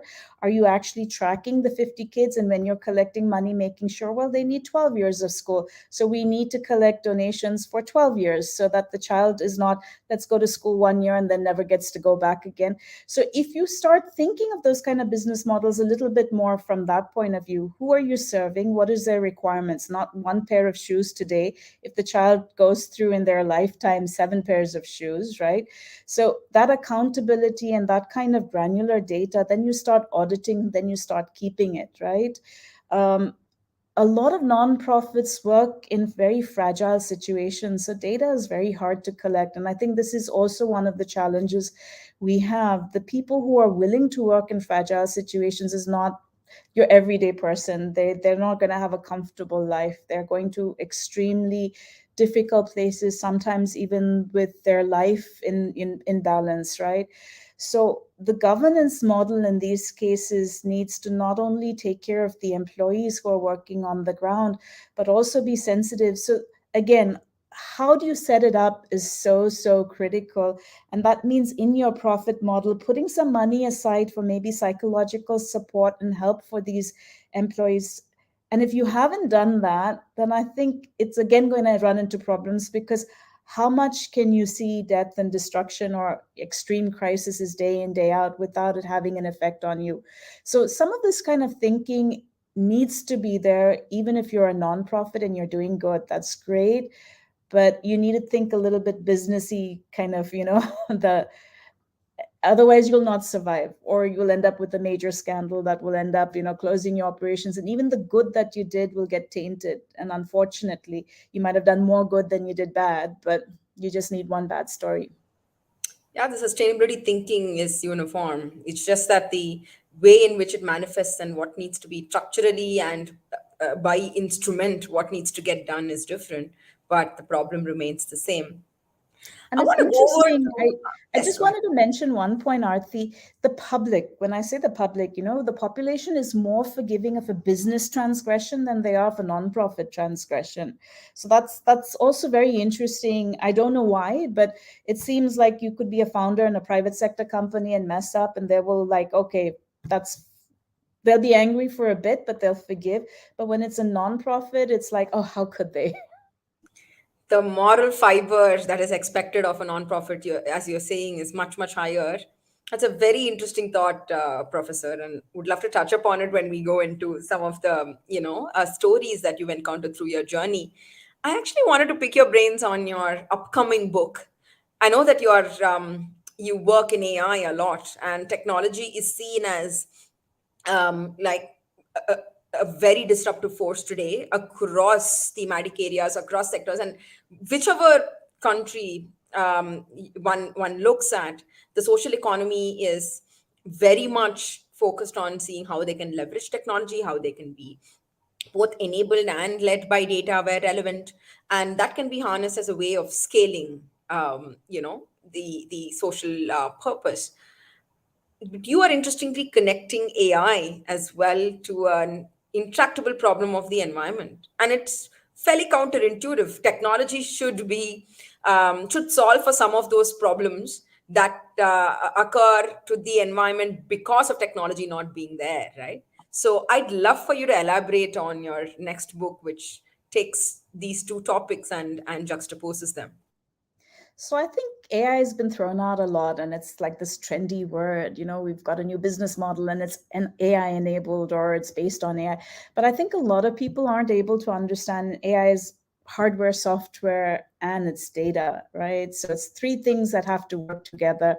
And if any one of those three are not proper, the system breaks down. So this always worries me when you use AI, is how sound is your process and how sound is the tech. Because I just saw right now, Uber might have had a big hack, and that was interesting. So I was reading a tweet on that.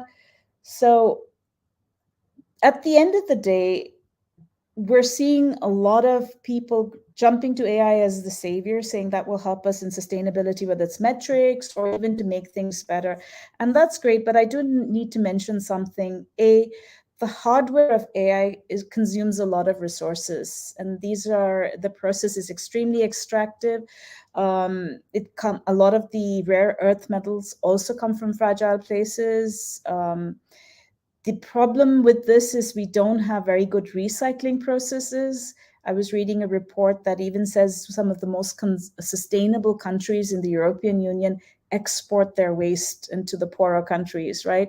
So this again is a challenge when it gets into that. The other thing is AI is also very data hungry, and then this raises questions on whose data are you using, and is it skewed, the data biases that we get? Because not everybody is on computers or producing a lot of data. I know I produce far less than my children, for example. So again, we're looking at, is the data that you're using robust enough? And then is it inclusive? We don't want biases to come in. There are lots of these examples of bias coming in. Very interesting. And what you're pointing to is that there are hidden environmental costs to the cloud as we see it. The cloud is not really the cloud. It's got some set of resources, and quite a bit of resources that's being utilized, and those may not be getting accounted for in this in the narrative overall of technology and its relation to the environment. And privacy is one of the pieces there as well. I mean, when we're looking at sustainability, data privacy and those come up fairly often, especially in sensitive areas and for communities where one is using technology for fairly sensitive issues. So it would be very interesting to pick up on some of those strands when the book comes out. So when is the book going to come out? Hopefully soon, just last edits, and then it's going to be printed. But yeah, I think some of these issues are interesting issues. You're working in technology sector, Aarti, so I think the whole question of legacy systems. India is a big tech hub. They're one of the few places where they actually know the older programming languages, and this makes Indians extremely valuable because most of the older AI systems are built on older the AI languages, So I think it's interesting, but this is where you have potential for, let's say, hacking to come in between. AI builds on AI, which builds on AI. So I think that's one interesting aspect. We talked about the carbon footprint, the environmental damage that AI can create.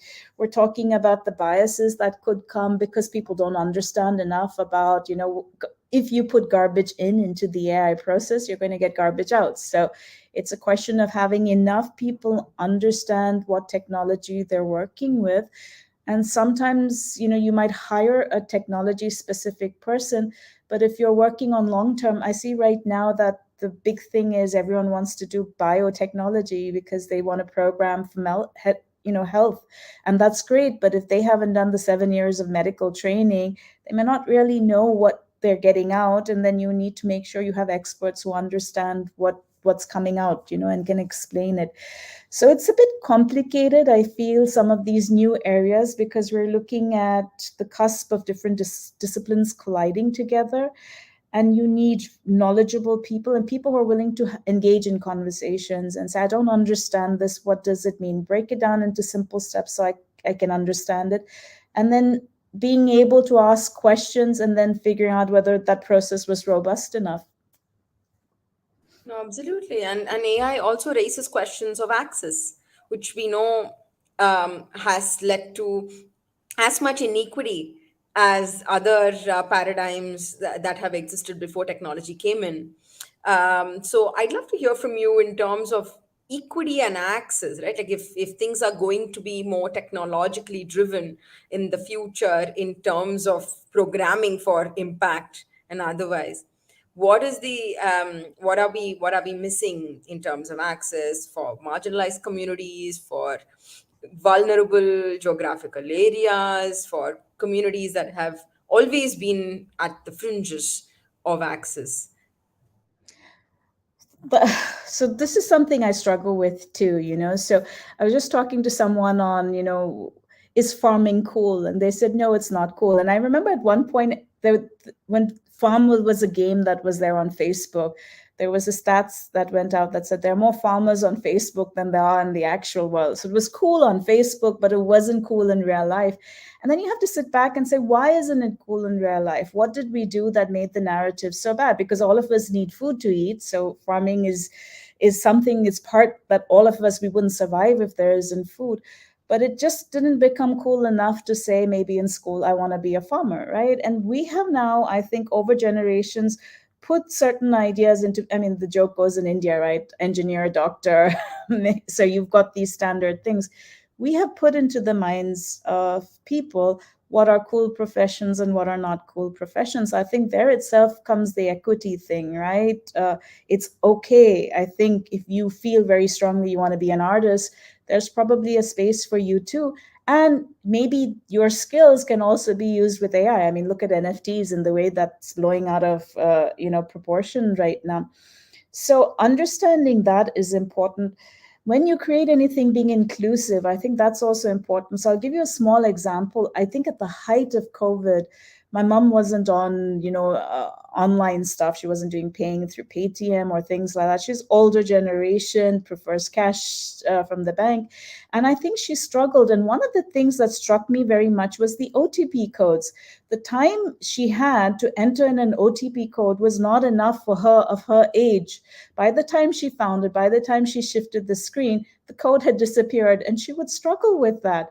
It's such a small little thing, but obviously whoever designed it was much younger and knew how to navigate their way across the screen, but it wasn't designed keeping in mind an older person, right?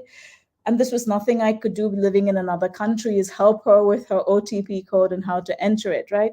So small things in this design thing, I think in technology, we need to think about who is the target audience, who could accidentally also be using this. And if you're making it for the general public, you have to think about everyone if you're being inclusive. Can they read? No, they cannot read. So how can I make it look reader friendly? So, and Kenya did a great job with M-Pesa that way, right? So they had symbols and signs so people who couldn't understand, couldn't read, could still figure it out. And we're talking a lot, long before Paytm. So there are enough examples, But if you're in that space where you want everyone to use that, and I think everyone wants that because you want to scale, then you've got to design with inclusivity right from the beginning. Makes a lot of sense. Start right at the head of the process rather than figure out as an afterthought. So, Professor, question has come in and was also going to be one of the areas that I wanted to probe more into. So, what inspires your writing? And over the next 2, 3 years, what is going to be the focus of your writing? Wow.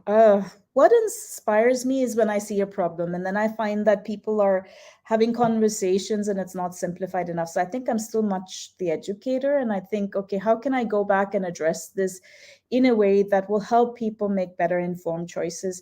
We're very fortunate today that knowledge is so free. I, I think, I when I grew up, it was encyclopedias, or you went into a library and you went through books, and you were lucky if you came across the nugget of information you want. Today there's so much information that's there. So I think the first one is, how can we critically think about all the information and help each other figure out what's valuable and what's not valuable, because there's always all these points there and you don't know which one's right or wrong. So I think that's one. Over the next 3 to 2 years, I think I just want to listen right now. There's a lot of things happening in this space. Uh, just with technology, and there's so many different forms of technology. So I think I want to just kind of keep my ear on the ground. I'm very fascinated with space right now and everything that's happening over there. But I don't want what we're doing to Earth to happen on the moon, on the Mars, and any other place. So if we have a sustainability problem here, we don't want to take this problem to the other worlds. So I think it's about really kind of understanding, even over there, yes, it's huge, it's vast, but are there lessons we've learned here that we can make new worlds much better? Wow, that opens up a new worlds and universes of thought in terms of looking at sustainability. Professor, you've been a prolific writer. You have about 175 publications to your name. But writing a book is a fairly deep commitment. So where do you find the time and how do you commit to the writing process? uh, I'm doing it almost 24/7. I love to write, and I think it just comes really from a lot of discussions. I have discussions like with you. I attend conferences, I listen to people, and then I think about what needs to be said or what people are trying to say, but it's not actually easily available, and that's what I try and put together. So it's really I'm very eclectic. So if you come to my home also, it's very eclectic. My reading is eclectic, but I think it's really driven by the systems thinking, connecting the dots and trying to figure out what's the big picture and what are we missing right now in the conversation. Absolutely. And it's also informed so much by the multicultural experiences you've had, having lived in Germany, UAE, Taiwan, and then, and now again in UAE. I know we are running out of time. Would love to know what are some of the books that you would recommend to our audience that's looking to understand innovation, impact better. Are there any podcasts or other material that have inspired you, which you'd recommend? So I belong to the IEEE, which I kind of really like a lot because they do a lot of stuff on technology and innovation. I think this is important. So if you're in the tech space, just even listening to some of these conversations, they have podcasts, they have free papers, but we'll give you an idea of some of the conversations there. I like Kate Crawford's book, which is the Atlas of AI. She's really gone and looked down and she's talked about these things like extractive industries and some of the things that you need to be aware of if you're adopting, designing, or using AI. Because sometimes we deploy AI in our systems, but we're saying we're not manufacturing it. You're still accountable in that case because it's part of your supply chain. I love Rashmi Bansal's work. She's really been very inspiring with some of the stories she's written about startup entrepreneurs and things like that. She's a childhood friend too. So, uh, really hats off to her. One of the first few people who also I really liked with some of their work was Christopher Schroeder, who wrote about startups rising in the Middle East. And at that time, when he was writing on the Middle East, I had just got my first grant on social entrepreneurship. And it was interesting because people weren't focusing on the Middle East. They had a narrative, which was, not a very safe place. But what he found was such a lot of hope and tremendous amount of creativity in solving problems that other people were not willing to engage in. So again, I think there's a lot of work over there and lessons we can learn from all over the world, even different pockets of India for that matter, right? So, and that's what's amazing. Very interesting to understand how those contexts could have evolved, and also India being a few different countries at the same time. I can imagine the range that would look like. Thank you so much for those suggestions, Professor. I'd definitely be looking out for the book to understand AI beyond the whole coolness around AI in all of its dimensions that you are speaking about. So it's been fantastic chatting with you, and right from AI all the way up to social entrepreneurship across contexts, it's quite a range that you cover. So really looking forward to your writing in all forms and the discussions that you would be having in the light of all that you are discovering across these countries and contexts. So pleasure chatting Thank with you you for today. having me. Thank you for A having me. lot from this conversation. Yeah. Over to Ganesh. Oh, Ganesh, your mic. You're on mute. Sorry. I said if I may button, and yeah, thanks. Thank you so much for that wonderful conversation. It was also revealing to me personally on two counts. One is like Aarti herself, she expressed surprise and interest in the sense that you're connecting artificial intelligence, this new glam doll in the market, right, to something which is very serious, right, and which is I don't know. There are so many shades to social work, to development work, and it's fascinating to see that you've connected that, and your next work also focuses on that, and how AI can be leveraged for really, really heavy lifting for society and for for humanity, all of humanity. And it's not just about the internet you're using AI, but it's also about on-ground impact that can come through from that. That was one. The other thing is your example of looking at the funds necessary or the investment necessary for a school right up to K-12 was a light bulb moment for me. Very, very interesting and very beautifully put. I wish more enterprises would really think that way. It makes a lot of sense. I think they do run from year to year. I don't deny the constraints they are in, but I also think part of the problem is that the mindset, the approach itself is a little limiting. And if that changes, I think a lot can change. Thank you so much once again, Aarti and Melonina. Have a great day. Thanks. Thank you. Bye. Much Bye for the bye. lovely opportunity. Thank you. Not at all. Thank you so much. Bye bye.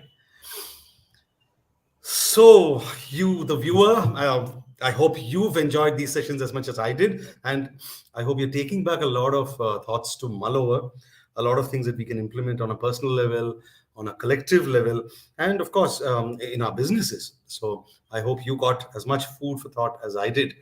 And with this, we wrap up today's sessions. Day 4 comes to a close. But before going, as usual, I'd love for you to have a glimpse of what we have in store for you tomorrow, which is the grand finale of this year's fest. We've dedicated tomorrow to startup literature, and it is indeed a startup literature festival. So books, themes, ideas, conversations, everything about startups. That's what we're going to have from morning to evening tomorrow. The program starts at 10:30 a.m. and it will go on till 4 p.m. We're doing this in two ways. It's a hybrid model. We're going to be doing this offline at Bangalore International Center, Bangalore in Bangalore. So for those of you in Bangalore or in the vicinity, this will be very convenient. It's also going to be very interesting because there's nothing to beat an offline touch and feel and meet kind of event, right? So if you haven't registered for this, I'll mention the registration link in a moment, but please do. And if you're around, if you have the time, I think it'll be well worth your time. I think you should come. But if you can't make that, and if you're not in Bangalore, or if you're caught up, if you're elsewhere, you can always watch the live feed. It's going to be streamed online live from the venue. So the link for registration, Kirti, can I just have that link? Can you go forward? Do we have that link here? No, I'll tell you. So it's bizlitfest.com/startup-literature. Let me say that again. The link to register for tomorrow's sessions, that's the 17th, is bizlitfest.com stroke, that is in forward slash startup hyphen literature. So do that, and I hope that you will land up there tomorrow. Here is a quick glimpse at what we have in store. So we start off at 10:30 with what is the most enduring question of business literature, which talks of themes like improving readership in general among all kinds of demographic, but also readership of business literature. What are some of the other big themes that business literature can engage with, and stuff like that. After that, from 11 to 11:45, I will be in conversation with T.N. Hari on chronicling the startup life. Hari is a noted mentor to entrepreneurs. He's been a corporate honcho. He's seen four or five companies through major transition phases, including buyouts. So I'm going to be, but apart from this, he's also a writer. All right. So he's a serial author. He's written 7 books. I kid you not. I'm going to be asking him questions around the startup life and about his life as a writer. From 11:45 to 12, we have a session focused on making business schools startup friendly, which is in the last decade or so, I think a lot of entrepreneurial action has taken place in engineering colleges in India, but not so in business schools. I think they still remain focused on academics, focused on finishing the exams and getting placed and getting into the corporate career. They might become entrepreneurs later, but right in college at B school, I don't think there's so much of action, or a lot more can be done. And that is what Sudhakar Rao, Director, ICFI Group, is going to talk about tomorrow in this session. He'll be in conversation with Kashyap Kompella. After that, we have Success Secrets of 15 Entrepreneurs from 12 to 12:30. This focuses on Ujjwal Kalra's book on the related theme. He's been studying iconic entrepreneurs and how they've got it right, how they've cracked their challenges, how they've cracked certain formulae, how they've just got it right, in other words. So he'll be in conversation with Shoaib Ahmed, after which we break for a short while. We take a networking break. Next slide, please. And then in the post-break session, we look at the student startup landscape. So student startups come with peculiar challenges and dynamics. They're not like startups, founded by people who are in their late 20s or 30s or 40s. There is the level of maturity of a student. There is a level of exposure that they've had to affairs of the world and to business affairs. And therefore, all of this has to be channeled in some way, right? Their entrepreneurial aspirations, their great ideas have to be channeled in some way. How does an investor look at this? That's what Suresh Narasimha is going to talk about. He'll be in conversation with Anya Deshnandani and Manya Singh tomorrow. Post that, we have, this is something that's close to my heart, because these are stories of resilience during the pandemic. Like we spoke earlier yesterday or on the inaugural day, the pandemic wiped out lives, livelihoods, businesses. They've just gone kaput. So there are 2 things that happened. One is many businesses, like I said, went kaput. But at the same time, some other businesses have managed to hang on, mostly by the skin of their teeth. But how have they done that? Are there stories of resilience? Are there stories of people who have improvised, who've made the most of the circumstances and somehow come through the pandemic? So that will hold lessons for our next crisis, which we don't know when that's going to be hitting us. And I think there's going to be a lot of inspiration, a lot of practical guidance in this session. Post that, we have Nagaraj Prakasham going to talking to us about what makes social startups tick. Social startups are, I think, among the lesser known entities in the startup world. And I think far more entrepreneurs can and should take up social and developmental causes and build their startups around that. But what business models could work there? What are some peculiar challenges? And therefore, what are some of the strategies and mindsets that a social entrepreneur needs to come with? So those are questions that Vinay Prashant will engage Naga with. After that, we have lunch. And after that, we have something even more interesting. We have music. So there's live music by this superb indie band called Rainbow. It's a Bangalore-based band. So they're going to come on stage and they're going to entertain us with their wonderful original compositions. So you can look forward to that treat after lunch tomorrow. After that, we have another interesting part of the fest, we've been having this year after year, which is Launchpad, where new authors or authors of new books that have just hit the market or about to hit the market, come and launch that. This is a great platform for their books, business books, to get the attention of people like you, because you're a discerning audience. You love to read, you love to engage with business themes. So there is the hope that you will pick up these books because they're very interesting books. So we have Launchpad from 3 to 3:20. And finally, as a fitting finale to BBLF, we have the announcement of the CK Prahlad Best Business Book Award for this year, which will be given away by our distinguished jury. So we're going to spend half an hour on that, and we'll invite the winner on stage and on stage and give away the award to him. So that's the lineup. Extremely interesting and very, very useful, I think. So please do register on the link I gave you, and I will see you tomorrow at the venue or online at 10:30 a.m. So that's the Startup Literature Fest day. See you and have a great rest of the day wherever you are. So I'm signing off from BBLF.